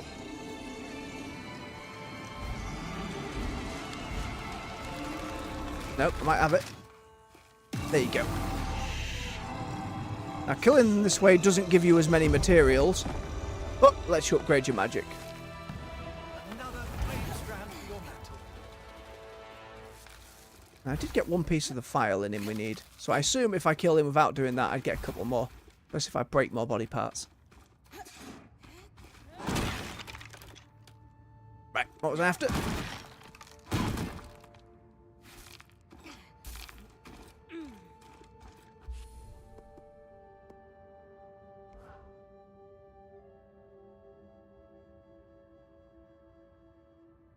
More supply drops.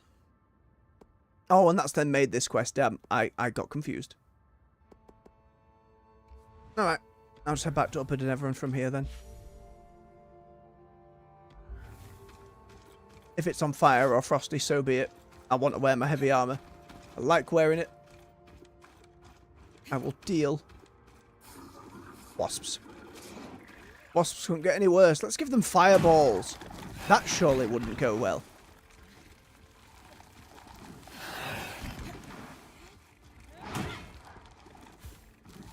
Use your magic, Barrow. It's fine. Freeze the bugger in place. I got teleported underneath it.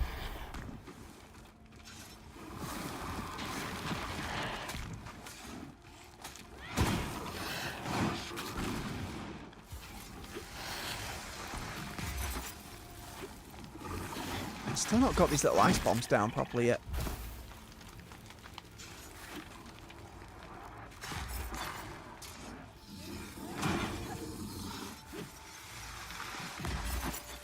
Stand in it and get frosty for me. I know it gives me different materials. I'm just experimenting at the moment with material gathering. If your shield started to get icy.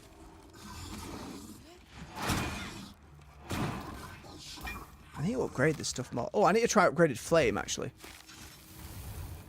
Oh, there's a bit more of an explosion. Lasts a little longer, too. Assuming it just does more damage. Let's see if the hitbox is any better. Seems about the same. That initial beat of explosion, though, that seems new. Yeah, there's a little bit of knockback associated with it.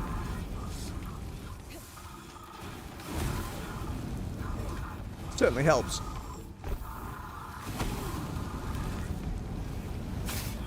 While they're on fire, we can make a black hole if we add enough magic. Scoops all the fire together and then makes an explosion out of it. It's very nice. Just over there?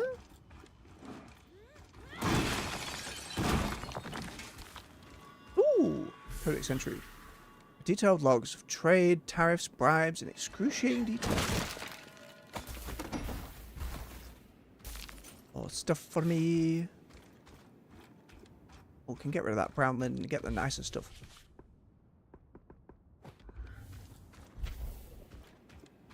Delicious wood.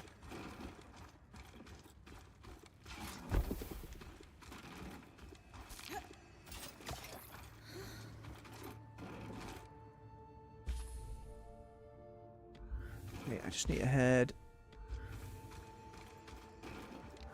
south this way. Robbed. Why didn't I climb? Suddenly it's fine. Very strange. A little chest. Ooh, epic stuff.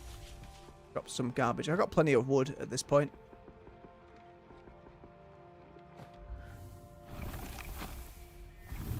There we go. Absolutely take those epics. Whoop. Another thing I mentioned on other streams is the developers have a little Easter egg where you can find their names, but they're just on little yellow bricks hidden about the place. Found a few. But they can be in very obscure spots. So it's worth kind of having a gander about. Not just for the other in-game collectibles.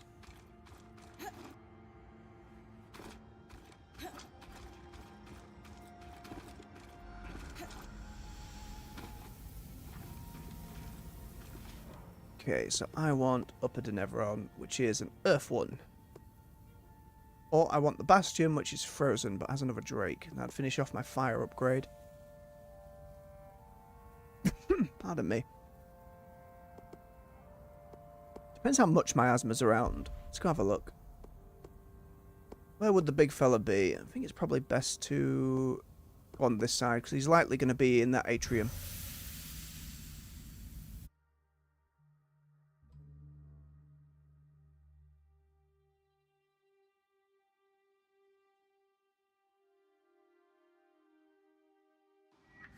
You know, I was kind of hoping the Hearth was a whole other new zone to explore, but I can see. such as it is,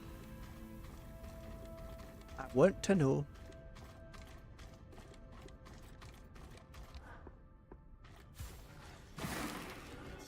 Okay, if I freeze you, that meant the little frost bomb's a little better.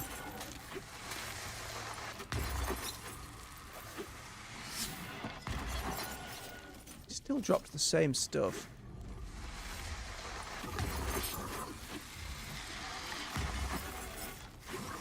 Look, he's getting all frosty.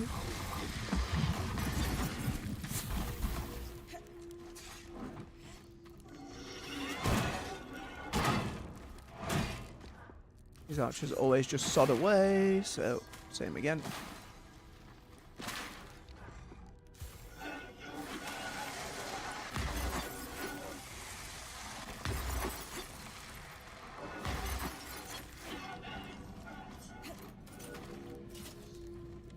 I have to remember the specifics, like heat takes away 2 of the crafting resources and boosts the other 2, and frost does vice versa.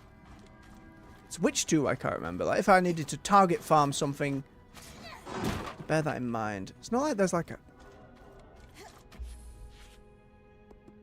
There isn't a tutorials button on here for stuff that I've already... Oh, there we go.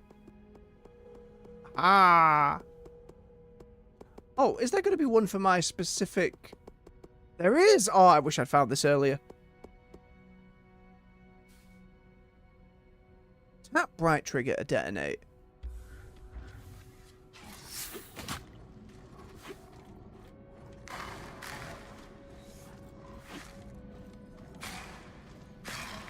That's... not working as intended? Or am I doing it wrong?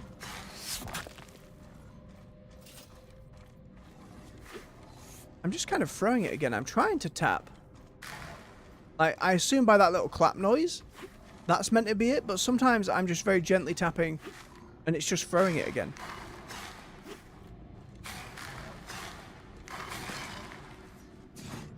Because otherwise right trigger pulls out my weapon. I wonder if that's currently working as intended then. Because it's certainly not detonating them. Do I have to be stood inside? That seems counterproductive. Nope. Alright. Well, again, don't know if that's just not working as intended or I'm truly not understanding something. Wait, can I pull his shield then? I can pull full trees! Deforestation! Oh, I can pull the full plates off the big fellas then. I was able to grab those before, so that's fine.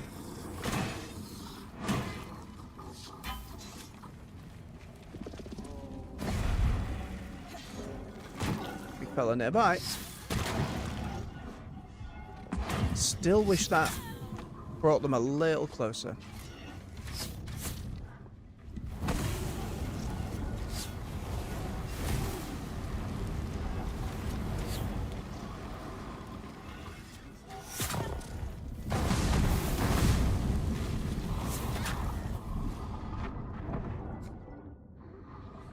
Oh, I was stood in some goddamn purple. That's too much fire. Ooh, I'm picking up multiple objects at once. And setting them on fire got me some of those crystals. That works pretty well. Again, it's just knowing what things drop. If there was some kind of specific enemy codex where it would let me, rather than having to try and store all that information in my head, which I'm terrible at. If I've done it at least once, it says, oh, freeze this enemy to get this resource. Burn this enemy to get this resource. Or increase the likelihood thereof. Again, maybe it's just a me problem. I really struggle to retain so many little bits of information all together.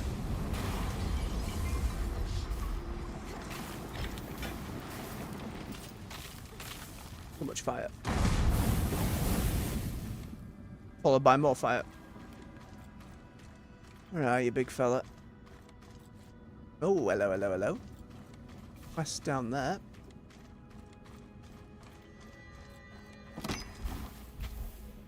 How to get down and round, though? Should be a drop somewhere around here. Yep, underneath me.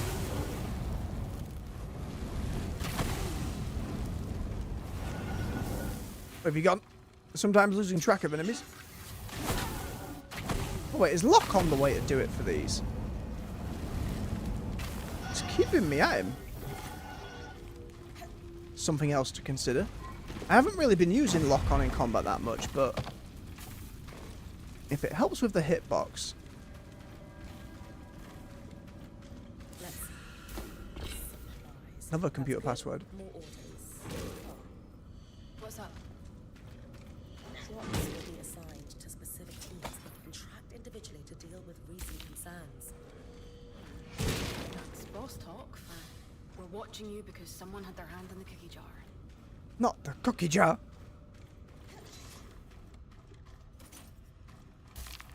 Okay, were there any others in the upper city? Nay. So we need to head to the Bastion next. But first, I want to fight the big fella here. I think I still... No, I don't need to do a Strand kill again. I've already got all the magic from it I need. So that means I can just do a big kill on it for more material. Again, freezing or burning certain bits changes said material, so I'm not quite sure what I need. I think I'll just kill it normally and see what possibilities come up. Assuming I can find the bloody thing. There's more over to the middle bit. Maybe it's in the gardens? He'll be patrolling somewhat, but... Doesn't seem to... Oh, I held the button, game! Oh, Christ.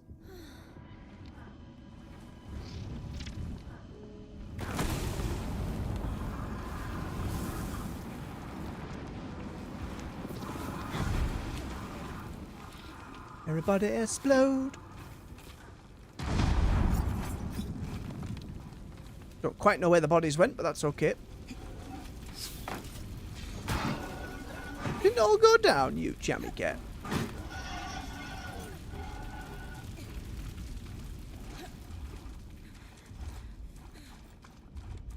That rolling through water should probably remove the fire debuff.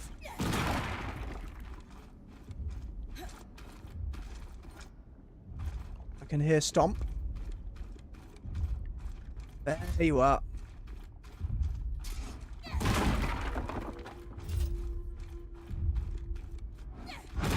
You on this side of the map or the other side of the map? God damn it. That's not a quick way over, that's death. Alright, run round quickly then. That's not a quick way over either. Son of a gun. This looks close enough. This should be fine. Hey! Curse you, elusive wasp. Stand in the smoke.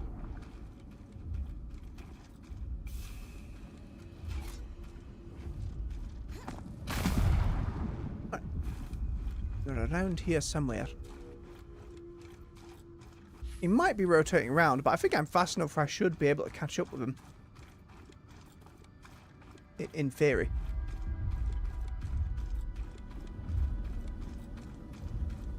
Oh, did I miss this little statue? No, it's just a regular thing. Wait, I don't think I even got where I needed to go. No, I ended up going to the gardens, but he's here.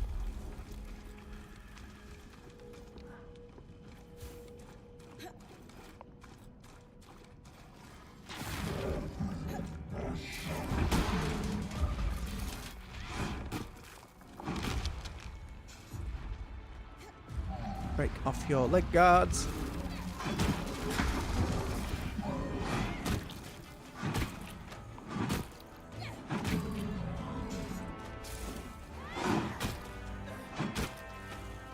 stamina.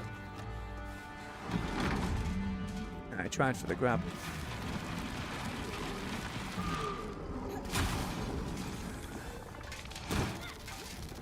No explosion, please. Ow. Why did that do so much damage? Oh, they're still too heavy for me. I need a full upgrade to be able to yank those away. Little frost bomb didn't stick to him either.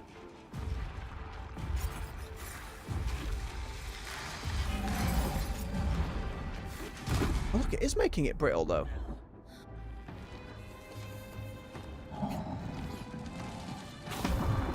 Missed that. I want to get on your little lapel. I want to see if I can actually shatter it.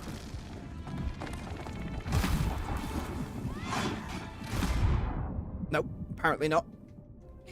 Okay, because this one's in this zone, maybe because it's got something to do with the miasma as well, it's just doing way more damage.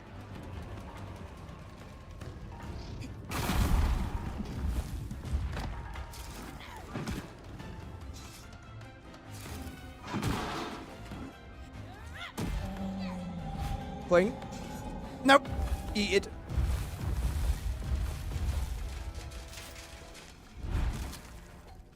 Did you just fling a thing at me? Do it again. I missed it with the big worm earlier. Fling something again. Want to fling it back. Oh. Sadness. It's going to just create telekinesis underneath me.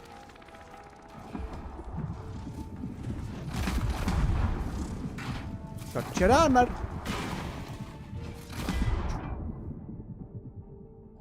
That's doing loads of damage. Again, I don't know if that's a difference in the zone, a difference in because it's miasma, or because I've killed 3 of them already. Much confusion. Just eat rocks. Oh, look, he's doing it. Yeah, whatever it is, fling it at me. He gave up!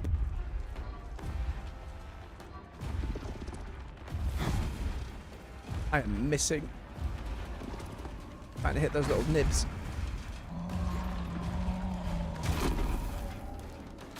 Oh yeah, that branch can do loads of damage.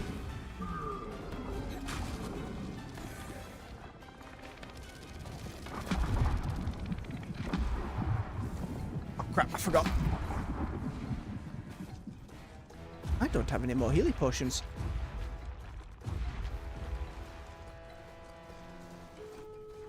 I figured kinetic damage would count as physical. I'm surprised it's...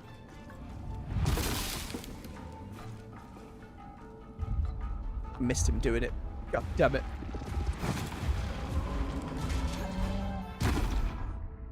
I'm a dead. I'm a dead. Wrong button. Can't walk towards the flame. I just need to find a potion. Now he's going to fling something at me. Okay, okay, okay.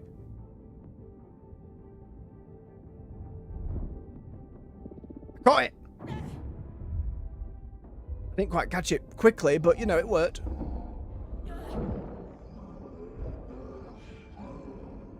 He's doing it again. Let's not archer this way. No, I just need a healing item.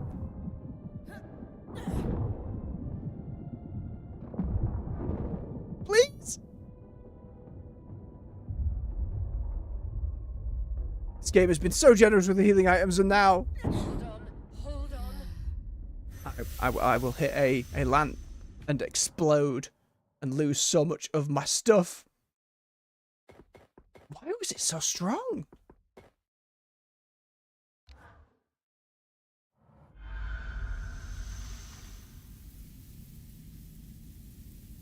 Well, for whatever reason, this one's just a monster. I'm gonna head over to Bastion. We'll fight him again another time.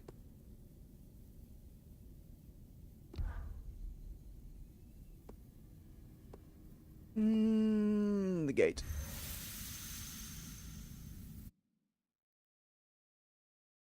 That's probably the biggest loss we've had so far. There was no real indication as to why its strength was so high. This is why we use wattle and daub back home. Insulates properly. If this keeps happening, You might want to keep a suit of armor for the occasion. With the right materials, we can keep you snug. I'm well aware. The problem is I can't change my loadout out in the field. Otherwise, I would have happily swapped. To be fair, now I'm just kind of being stubborn as well.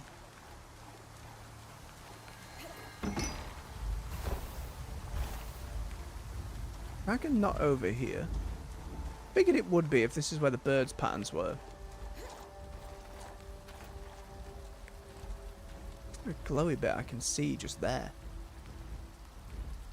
Oh! I was right!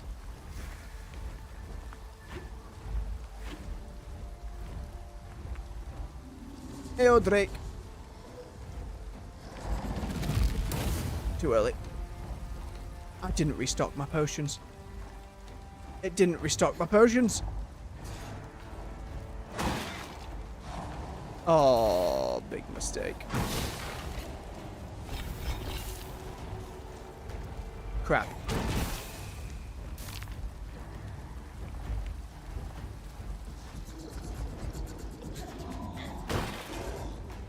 Double crap. Alright, we just do the strategy we need for it real quick. Freeze face, get leg down, get one wing done. Okay, you don't have to cling the moment the icon comes up.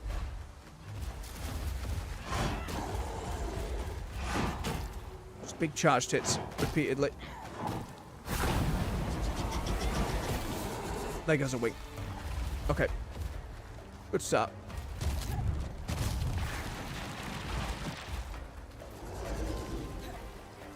Give me them horns. There's one.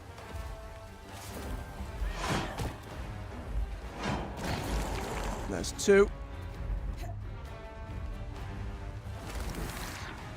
Ah, I need to be in the air.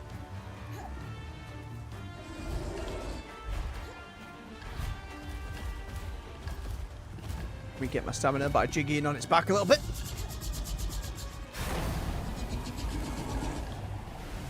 I think I'm fine. Like, I know it's trying to burn me off by doing that, but I think if you're dead center on the back, you're okay. Nope, I'm still on fire. Fire resist potion. Jump, you swine. Get in the air.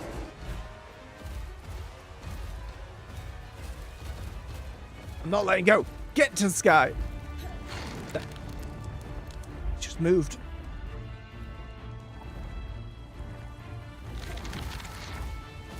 Game. I got robbed. I'm gonna break your neck spine then. Cancels your animations. Not up. Go down. Oh, shit.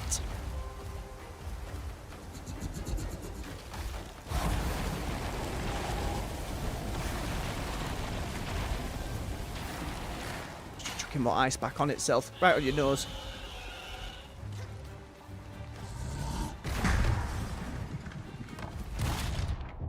Oh. Bopped by the tail on the way down. And then damage over time got me.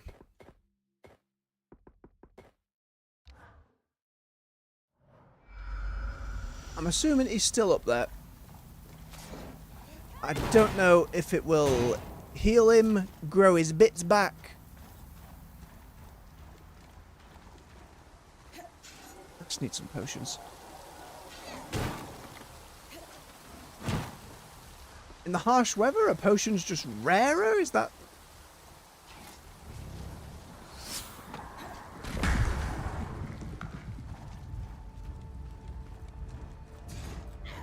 I feel like I was just inundated before, you know? They were a constant.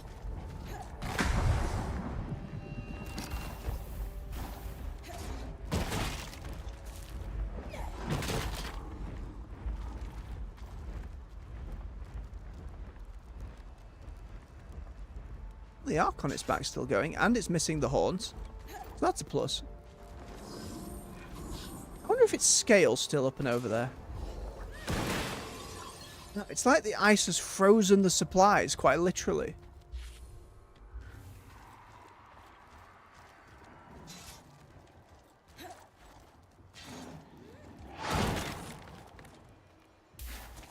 Just one healy potion. More would be nice, please. No, Ice Doggo. No, I'm not dealing with your garbage.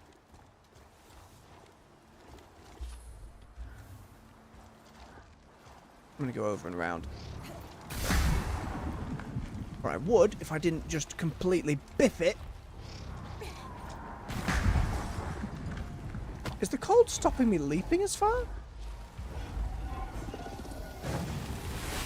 Nope. Absolutely not. You can get buggered.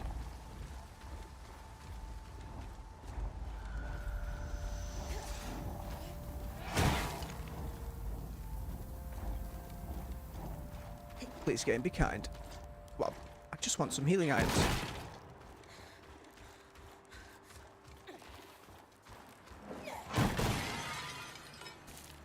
Not wood.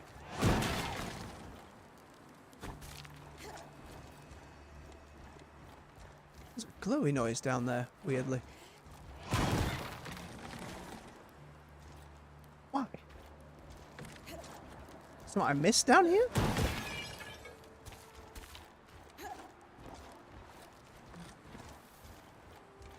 Unclear.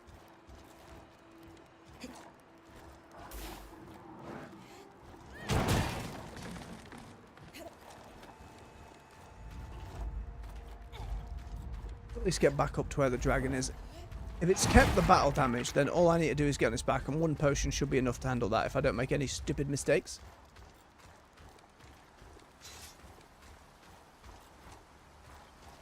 He'll be back.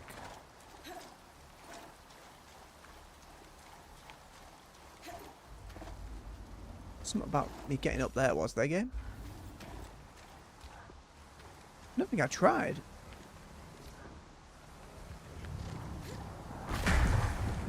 Noticing the frost in the environment also means that my little vortex ability immediately gains some elemental stuff. Game. Let me grab. Thank you. Nope, that's just wall. Wrong button.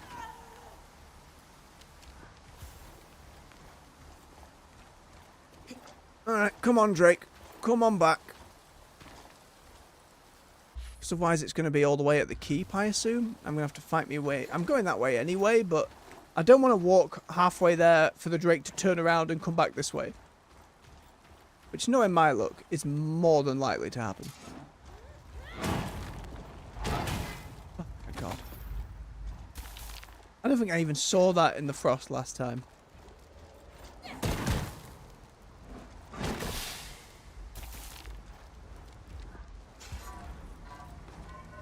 Those rocks are still too... Oh, I can pull out the black ice ones now, though. I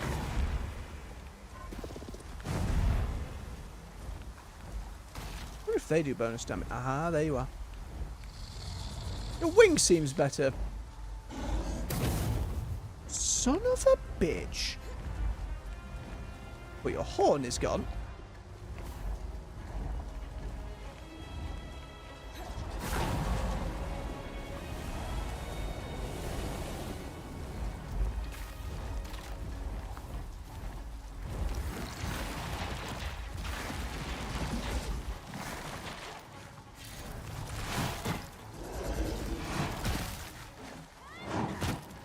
So it loses some stuff but heals others. Which is an interesting way to go about it.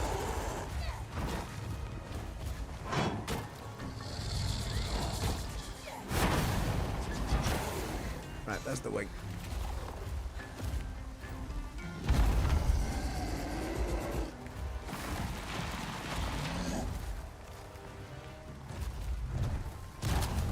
Okay, gently does it.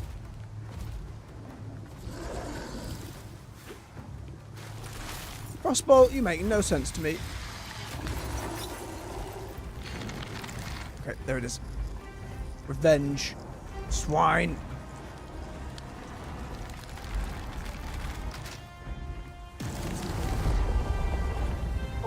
the ragdoll. Beautiful. Always do with a little heat. It looks like the drops it had from earlier, like the, I think a legendary scale dropped at one point, are nowhere to be seen, so they also despawn as well by the looks of it. But we've got him now.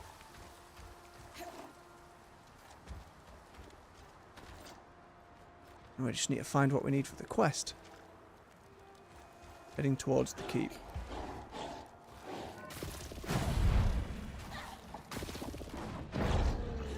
Heal. Little friend, get in there and bugger this guy up.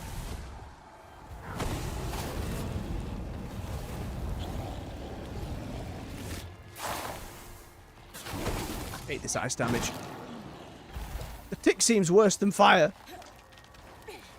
Isn't that when I'm stood in it, mind you? Get over to the keep as quick as we can. I don't want to be in these environments more than I have to, because they just seem really, really mean.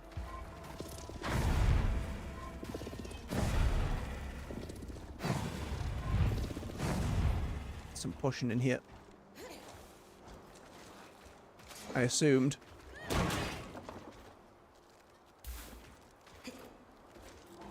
Please? Maybe when the weather is harsh, there are just less healing potions around. Oh, thank God. I'm happy to eat my words, though, game. No, please, inundate me again with healing potions.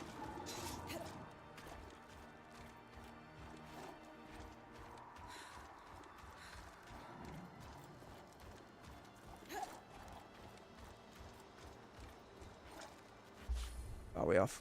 Nearly there.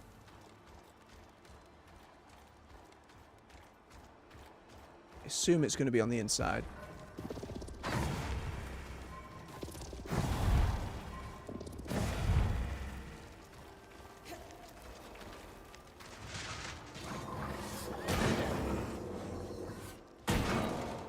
And no, that's always going to work if you're going to hit a wall.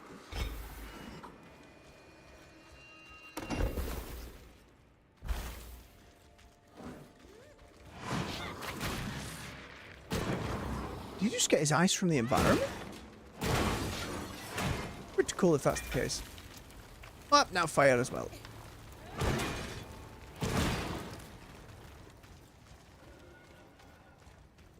Where am I looking, game? It's not the supply drops in the keep, but it could be in the surrounding area before I go too far down. Little friend, what's happening?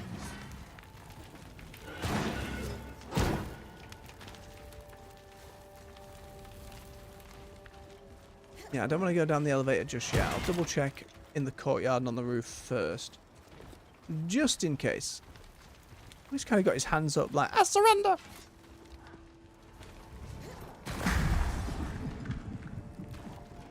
Not quite the direction I wanted, but it does feel like the ice is throwing me a little bit.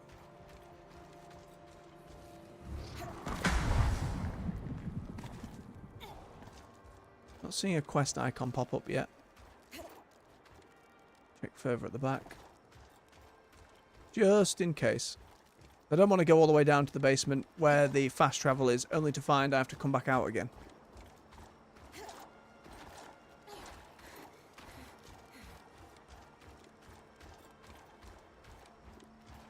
I think it might have popped up by now, though. So they've been pretty generous with when you're reasonably close to an objective. Oh, look at him going all the way around. What a trooper.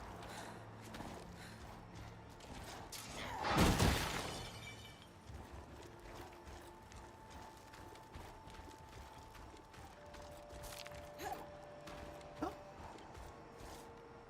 I didn't notice that codex entry before. What is that?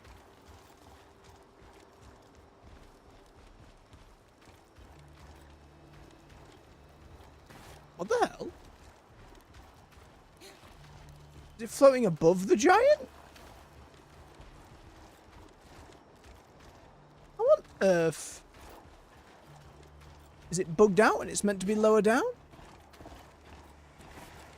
Oh, bloody hell. One thing I'll say about it being snowy, you can see these easier. Roll Star Tapestry by the stars. Full of gods. Is that just me going along this way each time and not turning around? Definitely went in the garrison. Yeah. It's up above it. What the hell? How? What do you want me to do? Get him build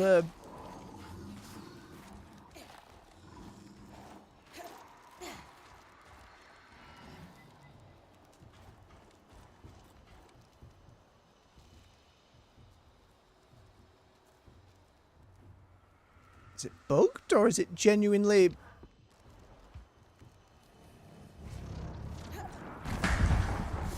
Hey! Pale grey gauze. Faintly sounding an elephant's trumpet. I don't know what that's in reference to, but I'm glad I got it. Oh! Nope. Nope, don't want to get trapped. No thank you, I'm all good. Suddenly, very claustrophobic. Right, let's go inside the key and see if there's actually a supply drop in there in the bottom. That's the only other place I can think of around here.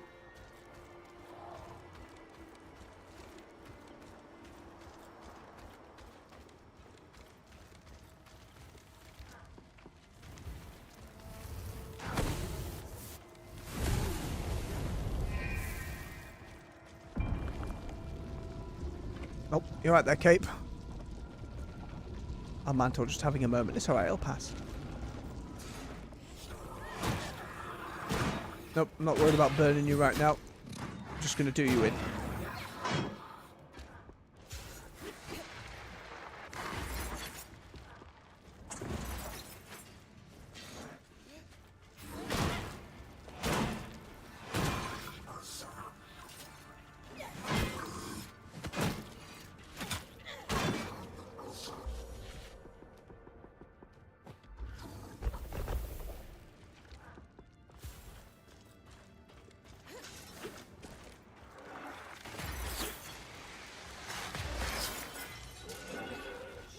Still can't get that instant proc to kind of where I detonate it like I'm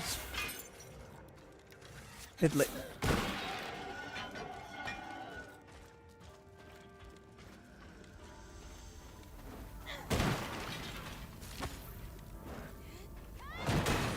Is that a supply drop over there or is that chest?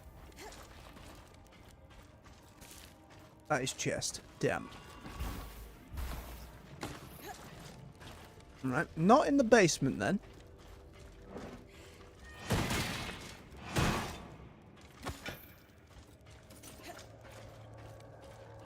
Unless. Wait, those canisters. Oh, they didn't explode. I'm freezing to death.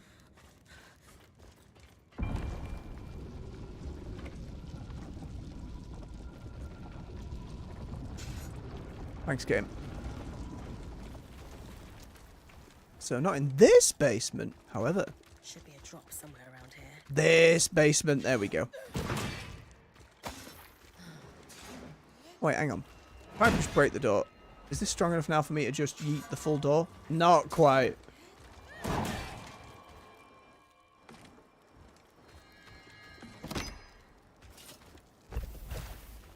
Another notice. Drops must be completed and all runners to safety before the next prediction. This confirms they have a way to predict things, and some way to stay safe. Let's stay focused on our runners. Don't mind me. I'm just taking out the cold on every object in this room. Not a lot of answers. I believe I can help with that. Right, were there any more that were out in the field? Complete the cipher, Top of Lane. The other one was in Poldervale.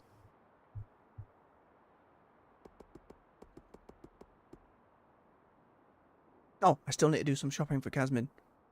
Now I'm reminded again that I buggered up the dialogue. Ugh. Irks me. Right, I've got 4 potions at least. Let's see how Poldervale's looking. It's the little village near the start of that area.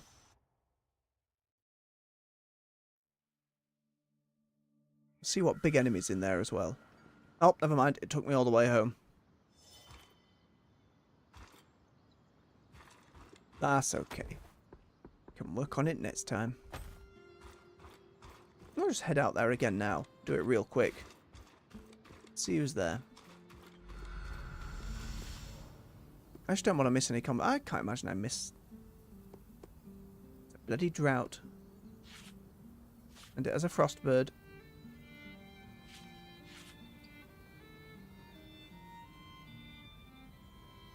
Deal with frostbird and just nip by Paul de Vale. I think that's going to be fine. Still 2 hammers here I haven't found or explored. Need to do way more in this area.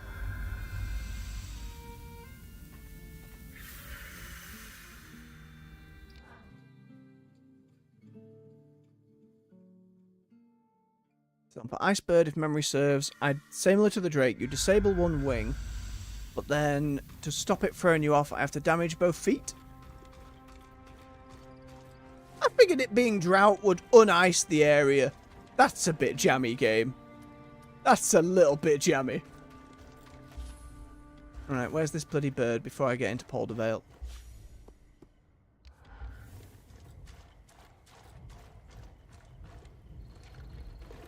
I've only been at the map a couple times. The dragon kind of fights me down here. Ah, there he is.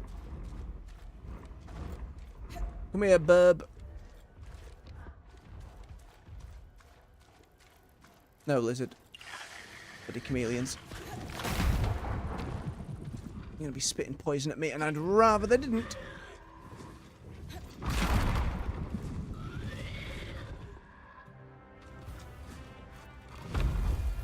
Who are you fighting?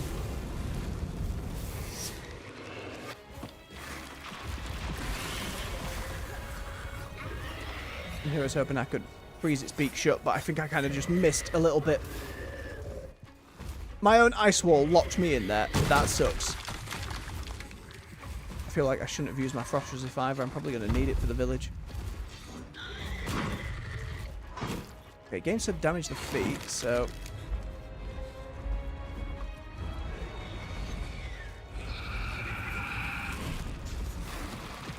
Lock up 1. Deal with the other. Yeah, there's a separate hitbox for the claw at the bottom. Ow! Claw at the bottom and the thigh almost. A lot of damage. Yep, there's 1.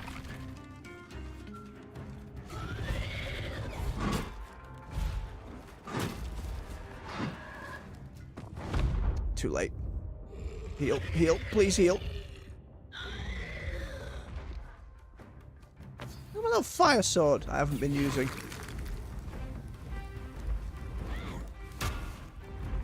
To be honest, I should be blocking. Can I block like its whole ice volley?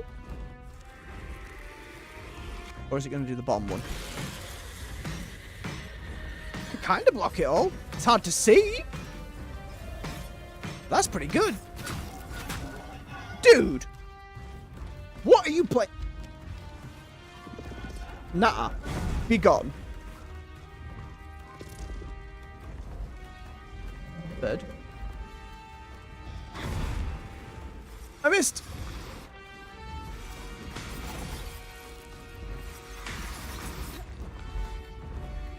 Little explodey bits. It's fine.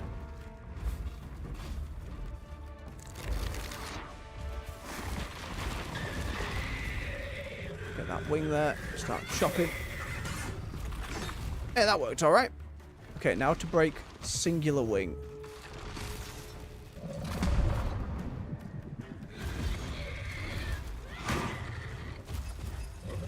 Nope, get me on.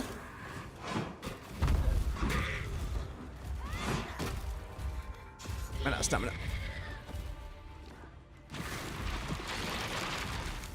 Nearly got it on the ground. Not quite.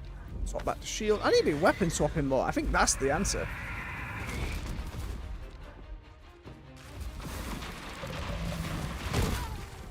Ah, get beat.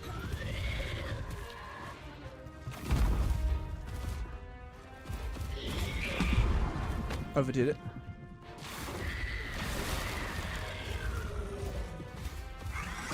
Didn't swap weapon. Mistakes were made.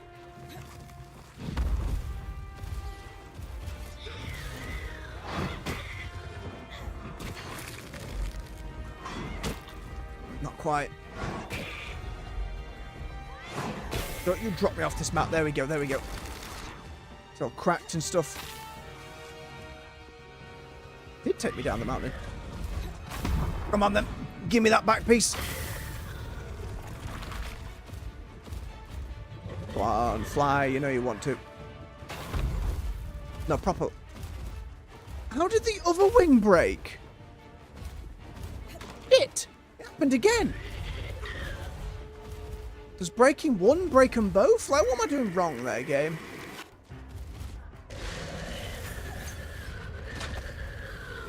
Block, block, block.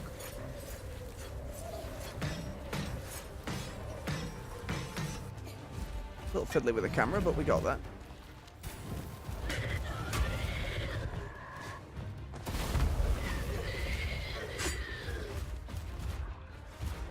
Fire plant. I imagine ice bomb's going to do much, but why not? Who threw that at me? It. Nope. Yeah, it can't fly. It can just do that little drop down.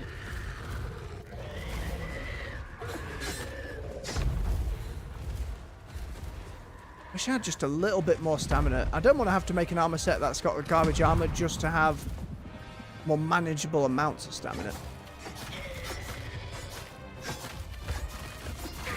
Break all your stuff.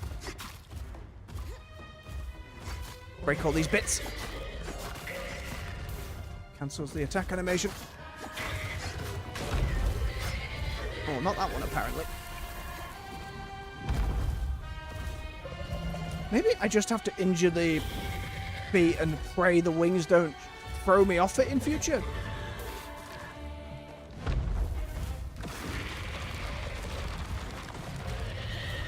Give me that tail, please. You're being very mean about this. Wrong way! I can get the one on the head, it's fine.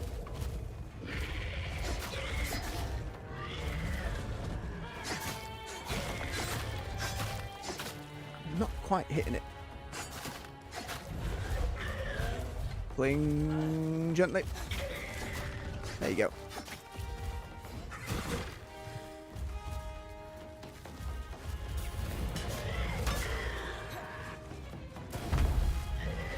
Ooh, exploded dot did a tiny bit of damage.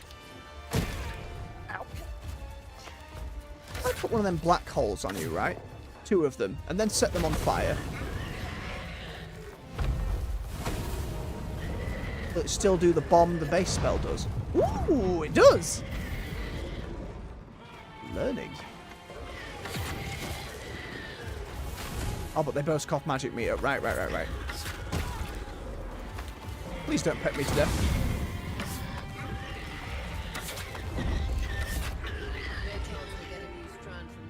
No, Aria, I messed it up. Stupid bird.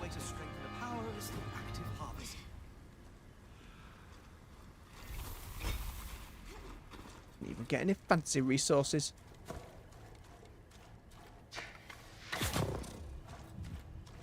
Alright, back to Ponder Vale.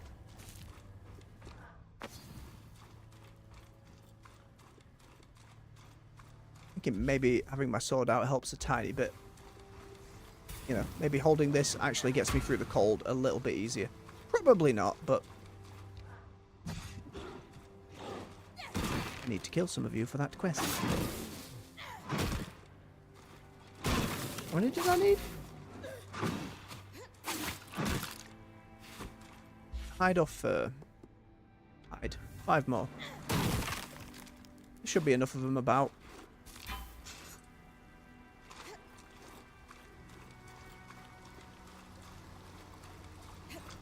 If I want more hide, I burn them as well.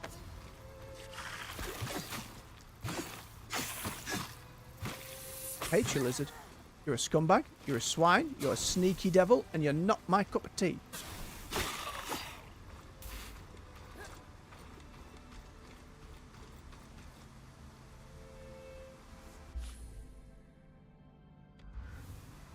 Is that a fast travel point I haven't picked up? I don't think I travelled this far last time.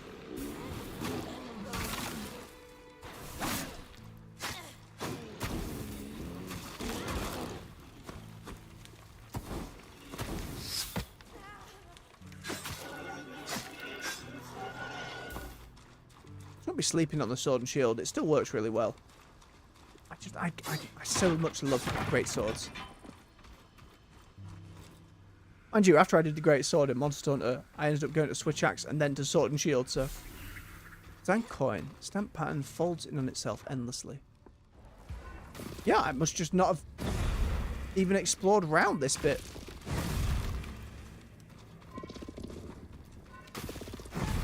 There you go, all cleaned up. It does mean I can fast travel back to this side of the map. Whole thing up and around there in a cave. Have a glance. I need to find more Akala anyway. I'll heal so Bryn's not constantly clutching at her poor side. Ooh, nearly off the ledge. Nope. Not touching you, Fire Wasp. You can just go F yourself. Student's journal. Field work. Likely a practicium. On the go.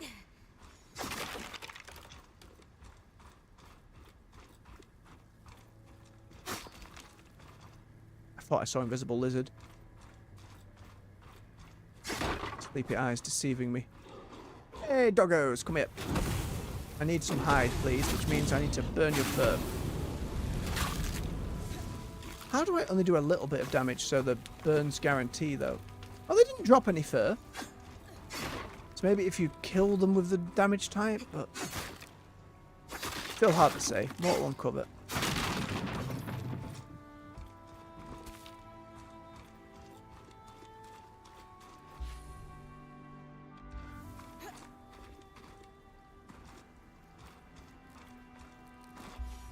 This is leading us back round to Ponder Vale.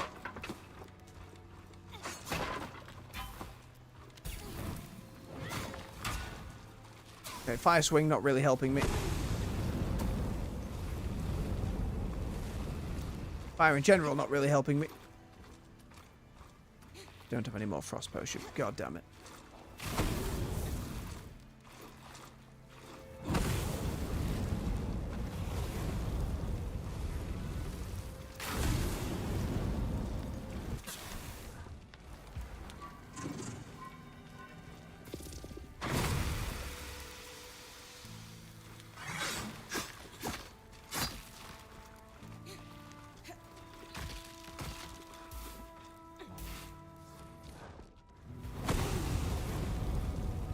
Set a whole house on fire. That should be pretty toasty, right?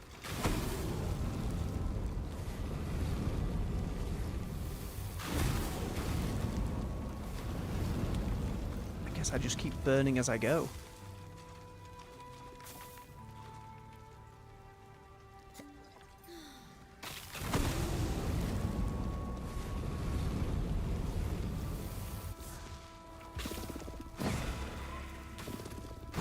Yeet away any of the ice.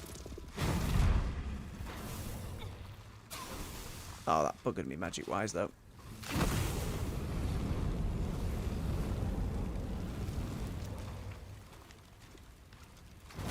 Having a little fire friend helps a tiny bit. I don't know. It didn't seem like it did last time, but I didn't really experiment much. God damn it.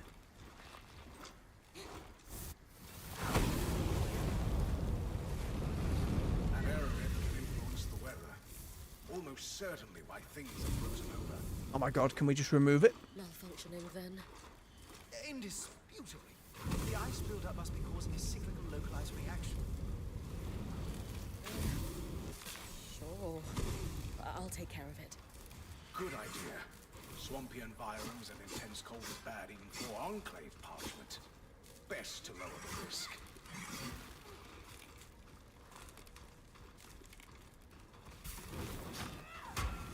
Oh, bit too far. Just all the fire plants. It seems like that was a way you were meant to kind of traverse through this area. There's a lot of them about the place.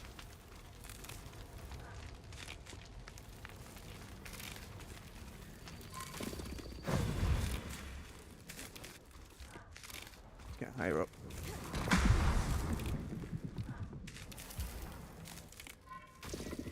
There you go. I'd like to hope this place is permanently fixed now. That's one of the towers we've seen in every zone. Can I now...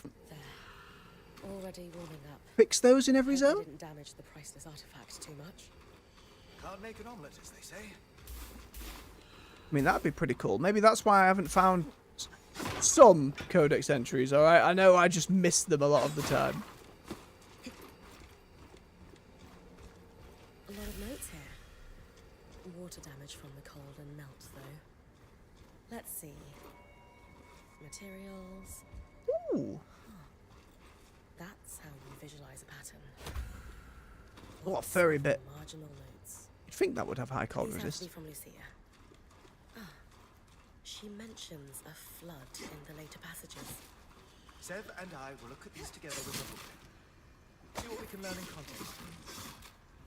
As Arya says, candle is burning on our flood problem. I wonder now that I'm not constantly taking cold damage, I can actually explore the area properly. Like the trees and stuff as well. I'm gonna assume it has fixed Hold of Ale for the foreseeable future though. Oh, right, burn them for the hide. He didn't drop anything, you swine. How many more doggos do I need? Oh no, we're good. I've got all of it. Excellent. Head out then, once I deal with this invisible bugger who thinks he's being clever.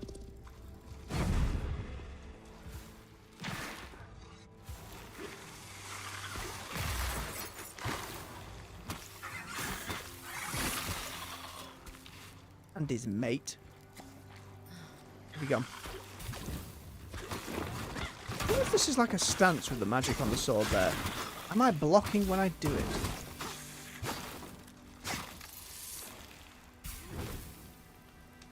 Swing at me. He didn't want to, it's okay.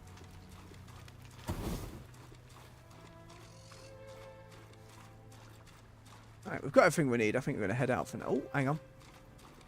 Oh, we fought the bird initially. Oh no, that's just miscellaneous other stuff from some enemies.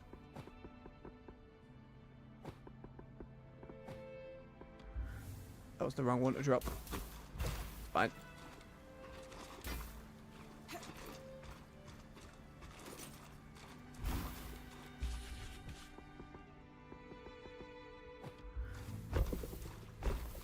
There we go.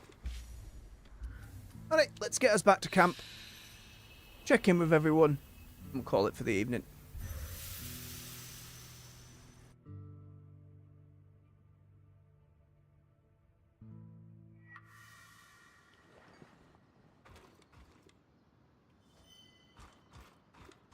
Day 8. The afternoon.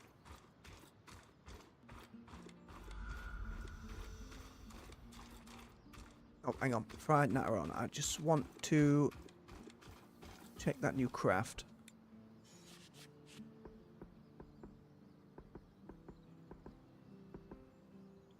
Oh, I love the look of it. It's magic regen as well. Ooh. Put it as a baseline for now. Again, as we get later into the game, I think I'll be picking which set I like best. It's the fact that I can reforge these at any time, just... This one strikes a good balance. Baseline colours way, but I want the fur to be shiny white.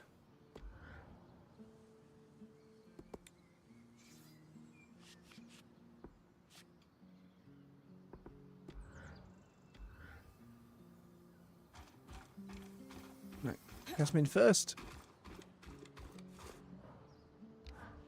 I'm going in the conversation this time. Any luck hunting? That should be enough for a few blankets and tents. Oh, that's so great. Wonder what the option to keep it is. Is that like, I'll give you some more later, I need this for now, or cut the quest off? No, I'm being selfish. I don't suppose you would mind getting something else for me. Absolutely, I got to make up for just sleeping through that conversation, essentially. Yeah, no problem. From Bryn's side of it. If you've still got room in the caravan. I'm just thinking, in an unknown climate, we don't know how fast the seasons might turn here, and as I said, it gets pretty cold at night. I mean... We should stock softwood for warmth. Like, a lot of it. To keep our hearth lit, you know? We have a lot of that. Okay, well, I'm confused. The Akala hide I just brought you isn't enough? That's for wrapping up, Bryn. You need somewhere to start the damn fire. It's a start, for sure. But we need to be more prepared. Lots of softwood could really save us in a pinch.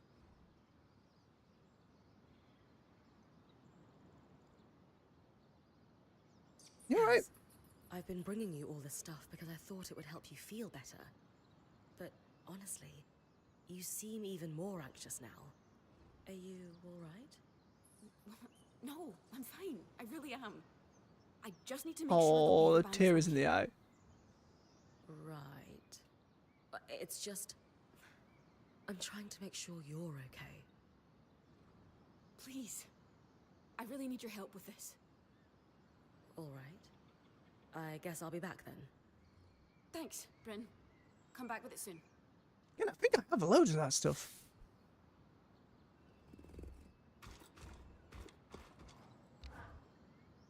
Did you manage to find enough softwood? Yes. If you need more than this, the Don Brennick Pine Preservationists will come for me. Here you go. Oh, great. You don't sound as happy as I thought you'd be.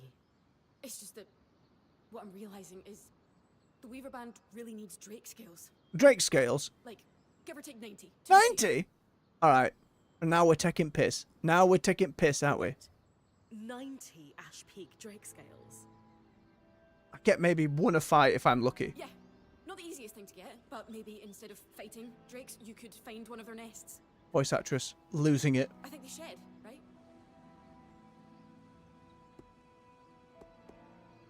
Kaz, you know I'd love to spend my days hunting down drakes for you, but 90? What could we possibly need 90 scales for? Dragon scale house. Because it's hard to explain, but please, please, please, can you trust me? She's really losing it. I just really need you to trust me. All right. I'll see what I can do. Casmin, what's going on? No worry, I'm finally Are we stepping outfitting in. an army? Because I just think we Oh, she's crying. Oh no. Someone had to draw that. Don't you think Bryn's got you pretty well stocked at this point? But you're right. I got carried away. Sorry. It's okay. Thanks for all your help. Excuse me. I'm gonna put all this away now. Absolutely ship these two together. I can't help it. Yeah, I'm fine. If you say so. Good work, Bryn. We'll take care of the rest of this. What is happening though? Is it more about not ending up being the point? Well, this is not how I needed to pets, but sure. Oh, Cass, talk to me. What's going on? Hey, Bryn. Sorry I got carried away with our errands. It's okay, Kaz. What was going on with that, though? Are you alright? Yeah. Sometimes there's so much to do, it's hard to keep my head on straight. Maybe you should take a day to relax. Yeah, just constantly Our old wanting to be disaster busy. Isn't going anywhere. I don't know how anyone relaxes in here. What about you? Me? Yeah. What do you do to relax?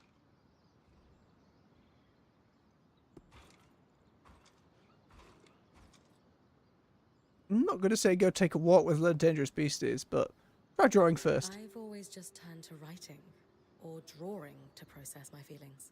Oh. What do you write about? I can't say either works for me. Everything. What I see on expeditions, our band's discoveries, conversations like this. You write about our conversations. Are they all that important? Yes, dear God, I wish I had written the other one so I could see what I missed. Sure. Why not? It just helps to get it all down on the page. That actually sounds nice. When all else fails, a nap always helps too. See, that I vehemently disagree with. I struggle to fall asleep, and the idea of napping every time I try, it's like maybe you get somewhere to 5 to 20 minutes and you just feel like crap, or maybe you get a little longer than you wanted and that feels like crap, or you just end up having a full sleep.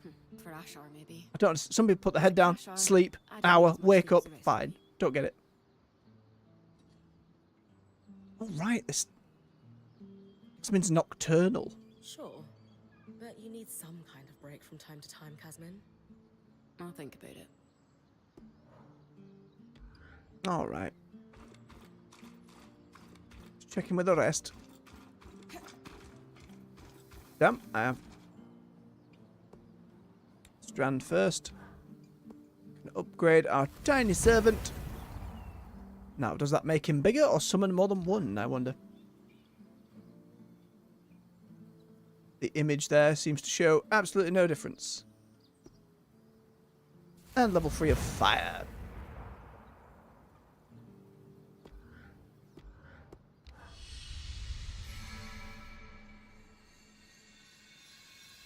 Any luck with the materials we gathered from Lucia's workshops? Yes. I'll let Sev fill you in. Yeah, go on, Sev. We started with the book, which was painfully dry and highly theoretical. Unsurprising. The Enclave was notoriously tight-lipped about the construction of the arcs. The book was still useful, as it contained a number of craft-specific terms, shorthands and annotations, all critical. Referencing the book clarified the notes. Without it, they bordered on deranged rant, especially at the end. Sort of a window into her thinking. We suspect Lucia spent a long time in isolation while working on these. She covered many topics, but the most prominent was her work into the Flood. Who exactly was Lucia? It seems like she had a lot going on. Brilliant, but disturbed. She harbored a severe hatred of Enclave leadership, bordering on obsession. Reams of fiercely colorful text, just to say some very rude things, especially Bless about him. the eye. He won't repeat them. She was also, at one point, one of the most respected enchanters in the Enclave. One point. She worked on something she refused to name, but was clearly of deep significance to the Enclave itself. Called it the source of all our problems. Sounds like that's why it exploded. Sadly, she only danced around that subject and never offered details.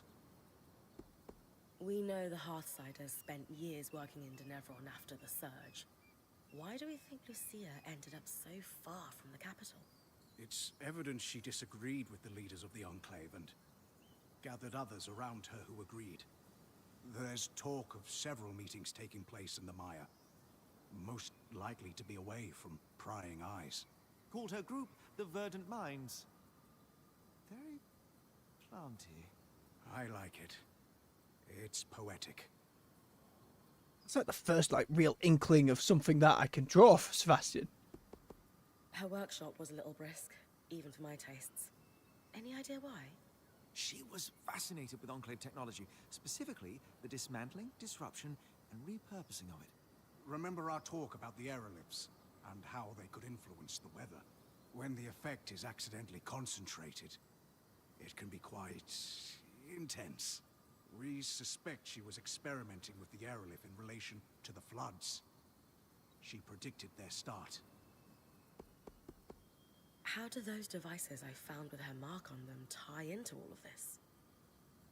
You can disrupt the weather control devices. Surely then you can disrupt robots using something similar? In her final notes, her obsession shifted from the Enclave's leadership to the miasma flood. She was determined to find a way to stop it. Maybe because she accidentally caused it. On one hand, she looked to the aeroliths as a mitigation. Could they repel the miasma? In the end, her answer was no. And so she turned to disruption. We think the arcs were tests. Could she shut them down? And if so, could she shut down something larger? She was clearly successful at least once. Maybe twice if we count the one outside the Veil. Indeed, and when we're doing more general questions, that is what we must talk about. All intriguing information. But we should focus on the Flood. Does she have an answer for us? Partially. This is the design. Her research led her to one conclusion. To stop the floods, she needed to disrupt a barrier of some sort. Like the one in the heart? The frustrating thing is that she never explains what barrier or where it could be found. She assumed, unfortunately, that anyone else reading it. Yeah, it sounds like the thing we saw in the Hearth.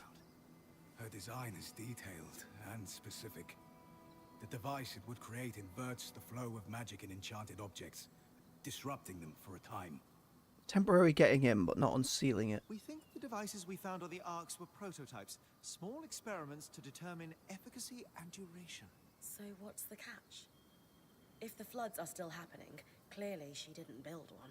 Lucia's thimble, as she calls it, requires some highly specialized components. Oh no. It has to withstand considerable magical flow, far more than what's produced by an Ark. It's like how mass scales exponentially. Just because you can build a scale model of an aqueduct doesn't mean the real thing can support its own weight. Very wise. If, and it is a very big if, we could find those components, we could construct Lucia's thimble. We have the expertise. We'll find them. It's just a matter of time. I only hope we have enough. We'll be fine, The other thing Sev. we'll need is Still worried. a source of magical flame. Sola's mantle won't be enough. Don't by tell me. itself. 90 Drake scales. I can handle that part easily. Okay, so we have clear next steps. Just one more thing. What happened to Lucia? The flood. Our best guess, at any rate. There's no sign of her.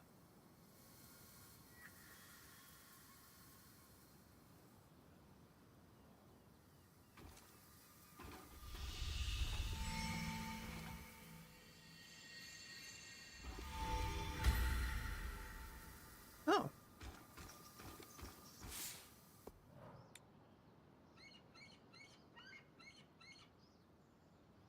Rare parts and a spare flame resonance.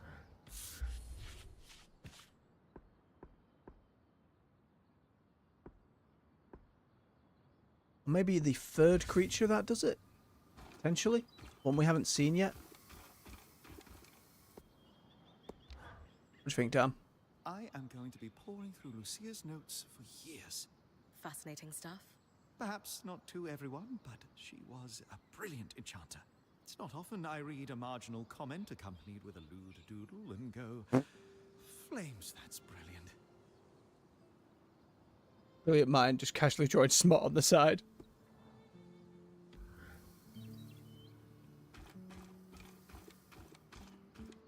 Right, Lane. Got your bit as well.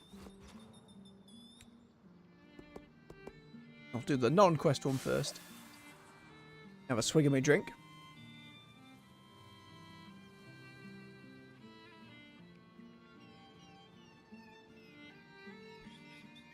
Our band's time in the Enclave has been full of arcane discoveries, few of them friendly, many eye-opening, but it falls to a lawkeeper to observe more than the fantastic. Your humble servant will provide a more mundane conjecture then, formed from access to the remains of the Enclave's trade logs. Without the Enclave's formation, the Maida cultures may never have blended as they are today. It's clear from various explorations into the Enclave's records and trade treatises that they leverage their unique market positioning into favourable trade deals with every nation of the Maida. There's considerable evidence that they piled visiting dignitaries with not only the best of the Enclave's considerable services, but also sent them home with trinkets designed to win favour and potentially even allow for surveillance. With these advantages, trade moved through the Enclave's highways and ports like blood pumping through a heart. Caravans and merchant vessels alike soon found the Enclave to be a central hub for both enchanted goods and the mundane produce of the other nations. This led to a proliferation of international trade that had not been seen before. Undine spices, enhancing the cuisine in the far-off Renland, Sansar's horses in the deserts of Taza, Rennig wolves cloaking Kalhanda's freedom fighters, and so on. Passengers' manifests support this hypothesis, with many travellers using the Enclave as a middle point on their journeys. Of interest is a first-hand account from a Ram traveller, which highlights the growing demand for members of their founds to find employment as guards or labourers. Not a stretch to suppose that the Enclave's rich opportunity for varied experiences were irresistible to the previously reclusive Ram communities.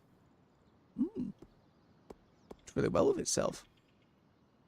We do the Runner's Cipher next and then Asylum. Encryption is always a delicate balance between odds of discovery, intensity of encryption, and circumstances of discovery.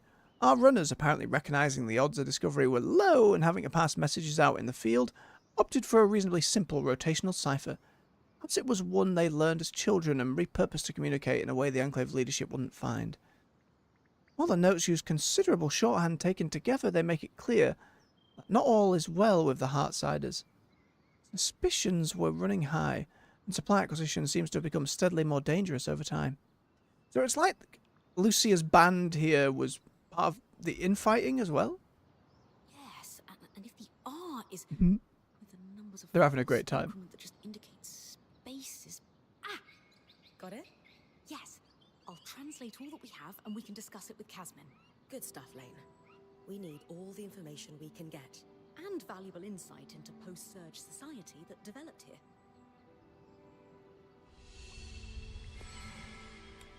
And the Asylum one. It is well documented that across the Maida, the surge was catastrophic. However, primary documents found within the Bastion are the first to shed light on what those impacts may have had, or may have been behind the Enclave's veil. The minutes of a war room meeting among the Enclave's highest military ranking officials, dated 1020, indicate that the following in the surge. Casualties plateaued for a while before beginning to rise again sometime around 1015. 5 years later, at the time of the aforementioned meeting, the casualty rate was high enough that the remaining weavers were in danger of being overcome entirely. The exact cause of these casualties is inconclusive. It's not difficult to hazard a guess that the same natural disasters that ravaged parts of the Maida following the surge would have played a factor in the Half-Siders' deterioration inside the Vale. Our point's explorations comprehensively demonstrate that the Enclave's landscapes and settlements have been torn apart by earthquakes, and its extreme weather fluctuations frequently render its environments inhospitable. In addition, the danger of wild creatures clearly intensified the longer they were exposed to raw magic in the wake of the surge. These varied threats would undoubtedly result in casualties within a long-suffering population.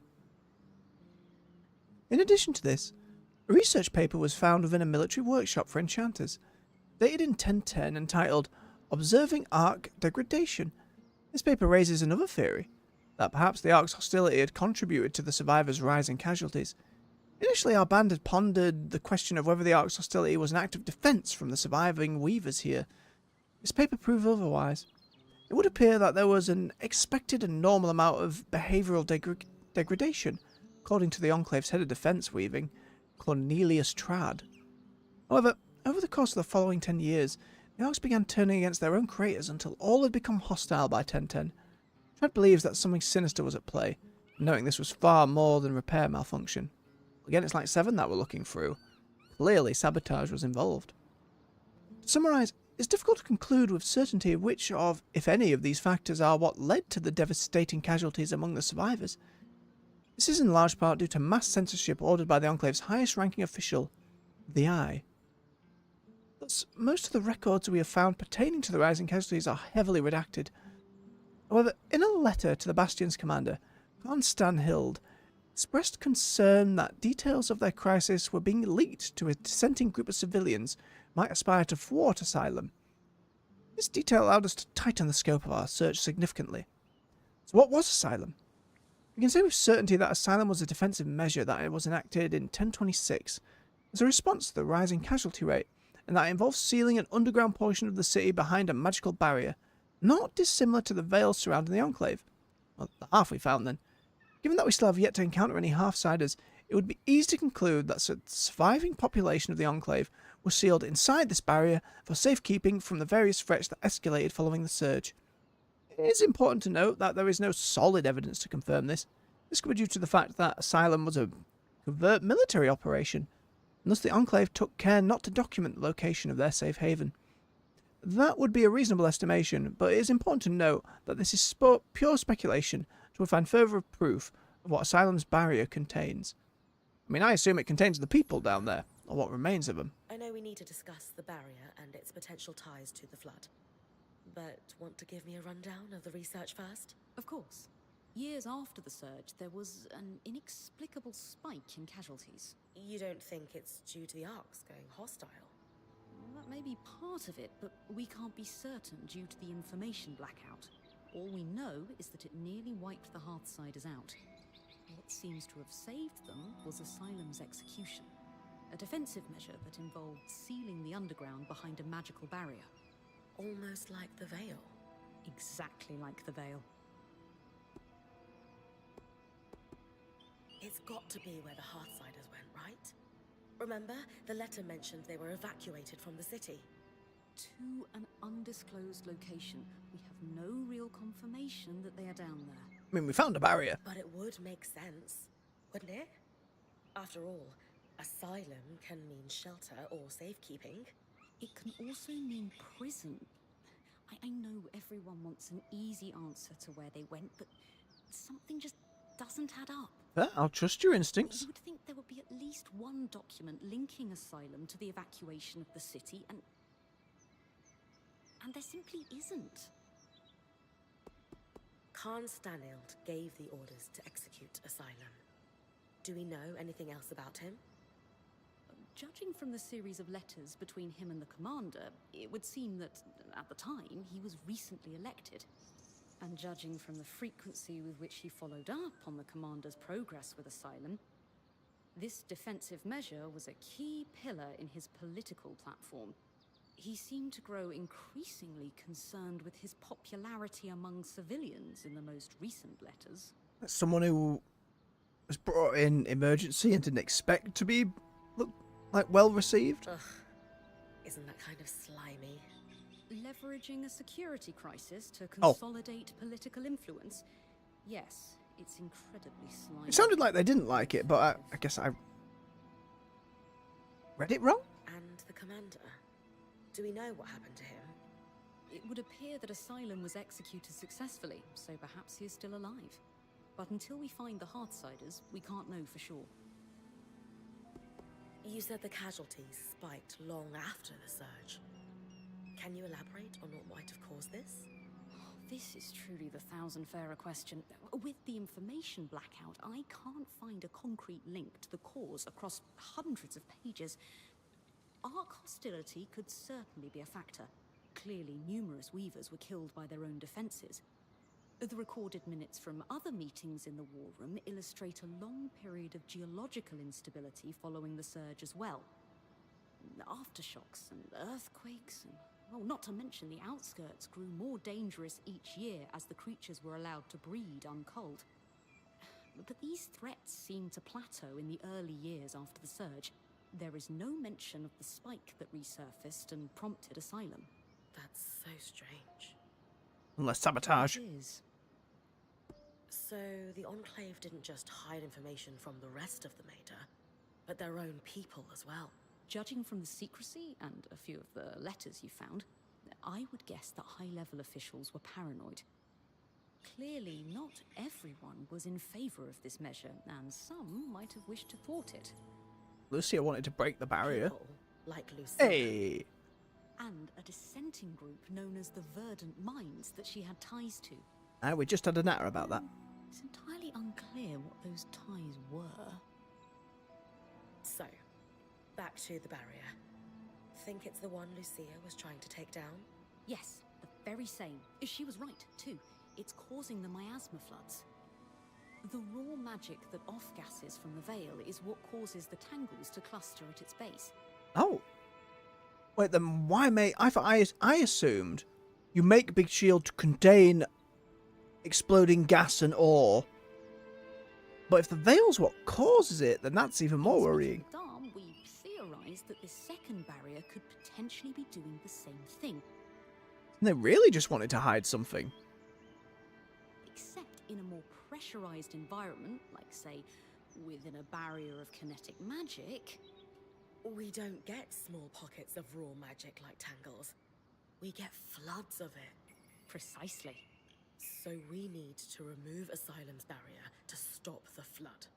Lucia's thimble could undo the barrier, but we don't have the parts to build it yet. Those parts just became essential. Understood.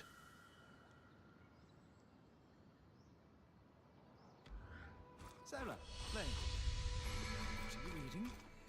a brook boundless. It's a pastoral, though a rare post-surge work that incorporates light references to magic.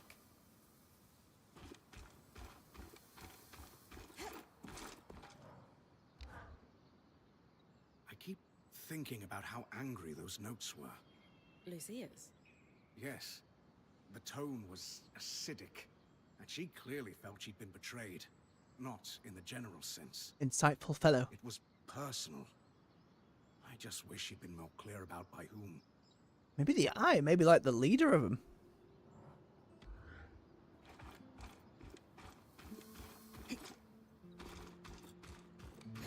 Maria, your mom didn't happen to be like one of the leaders there. I think that's still been a little unclear. Hey, Bryn, keep an eye on Kaz for me. Yep, I'm on it. You're worried about her? The last time I saw her this strung out was during her point training. I was talking to Sola the other day. It doesn't seem like she's sleeping much.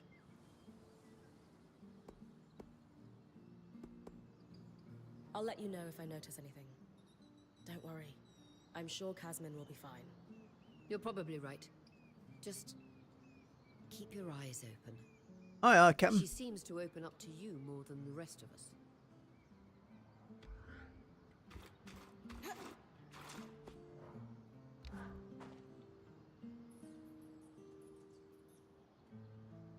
Well, Codebreakers, how are we feeling? Satisfied. We have enjoyed reasonable success. That's Lane's way of saying they crushed it. No. Notes being passed between a brother and sister, quite candid, and dissatisfied.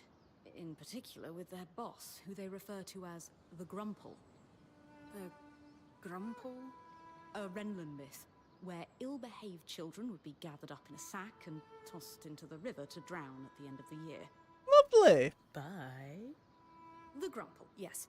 Renland fables prominently featured drowning as a punishment for children. The myth has fallen out of favour in recent decades, though. Ren society is less forgiving of flights of fancy. The Grumple. Really? Really. Moving swiftly on. What else did the drop say? Remember that ominous note about tracking individually in specific teams? From the context provided by our hauler, we now know a significant number of Hearthsiders survived the surge. But only just surviving. They relied on the runner-hauler teams. But supplies consistently went missing. There is also a sense that the Enclave was getting increasingly dangerous for the scouts. The floods, of course. With supplies running thin, the supply teams were falling under suspicion of stealing. This pair responded with the entirely reasonable, if exhausting, plan of overperforming. I've done that job, Lane. Sometimes you just need to prove the ass in charge wrong. Indeed. They collected a cache of rare items they were planning to turn in when they felt its size and value would erase any suspicion. However, Do we know if they turned it in? No, but we know what it was. Or is. And that's where I come in. search for the large cast below the tutted mantle in Lower Dynevron.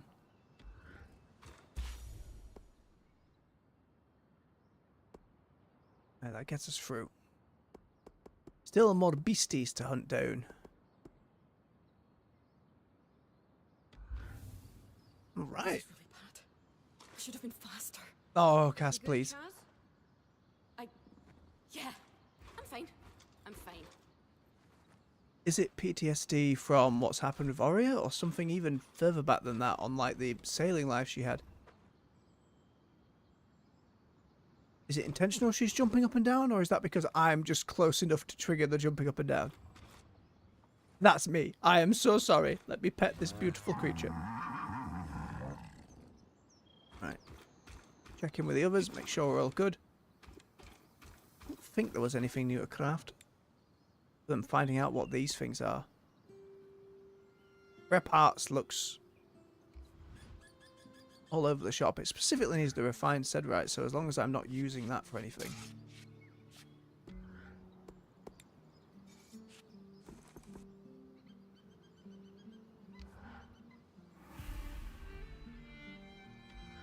I liked the bow's ability to Going to need more feathers. create those black holes on something and then learning I can actually chuck stuff in there. Ooh, big upgrade. Sharper than you think.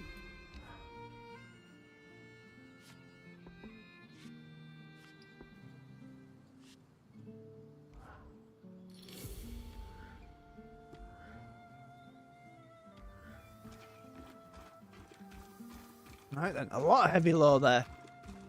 Any more about the intricacies of Dynevron and how the Enclave functioned? Perhaps next time we'll be able to get through that barrier. I think with that, folks, nearly been going for the full 4. I will say thank you very much for watching. If you enjoyed yourselves, don't forget to hit that like button. Help push the video through the algorithm. More folks can come and enjoy some games with us. Hang out. Subscribe for more content here on the channel. We're on the weekdays, 9 AM GMT with World of Warcraft and 6 PM in the evening with other games. You can find playlists to all the stuff we've already covered right here on the channel to binge to your heart's content. So until next time, folks, much love, take care, enjoy your weekend,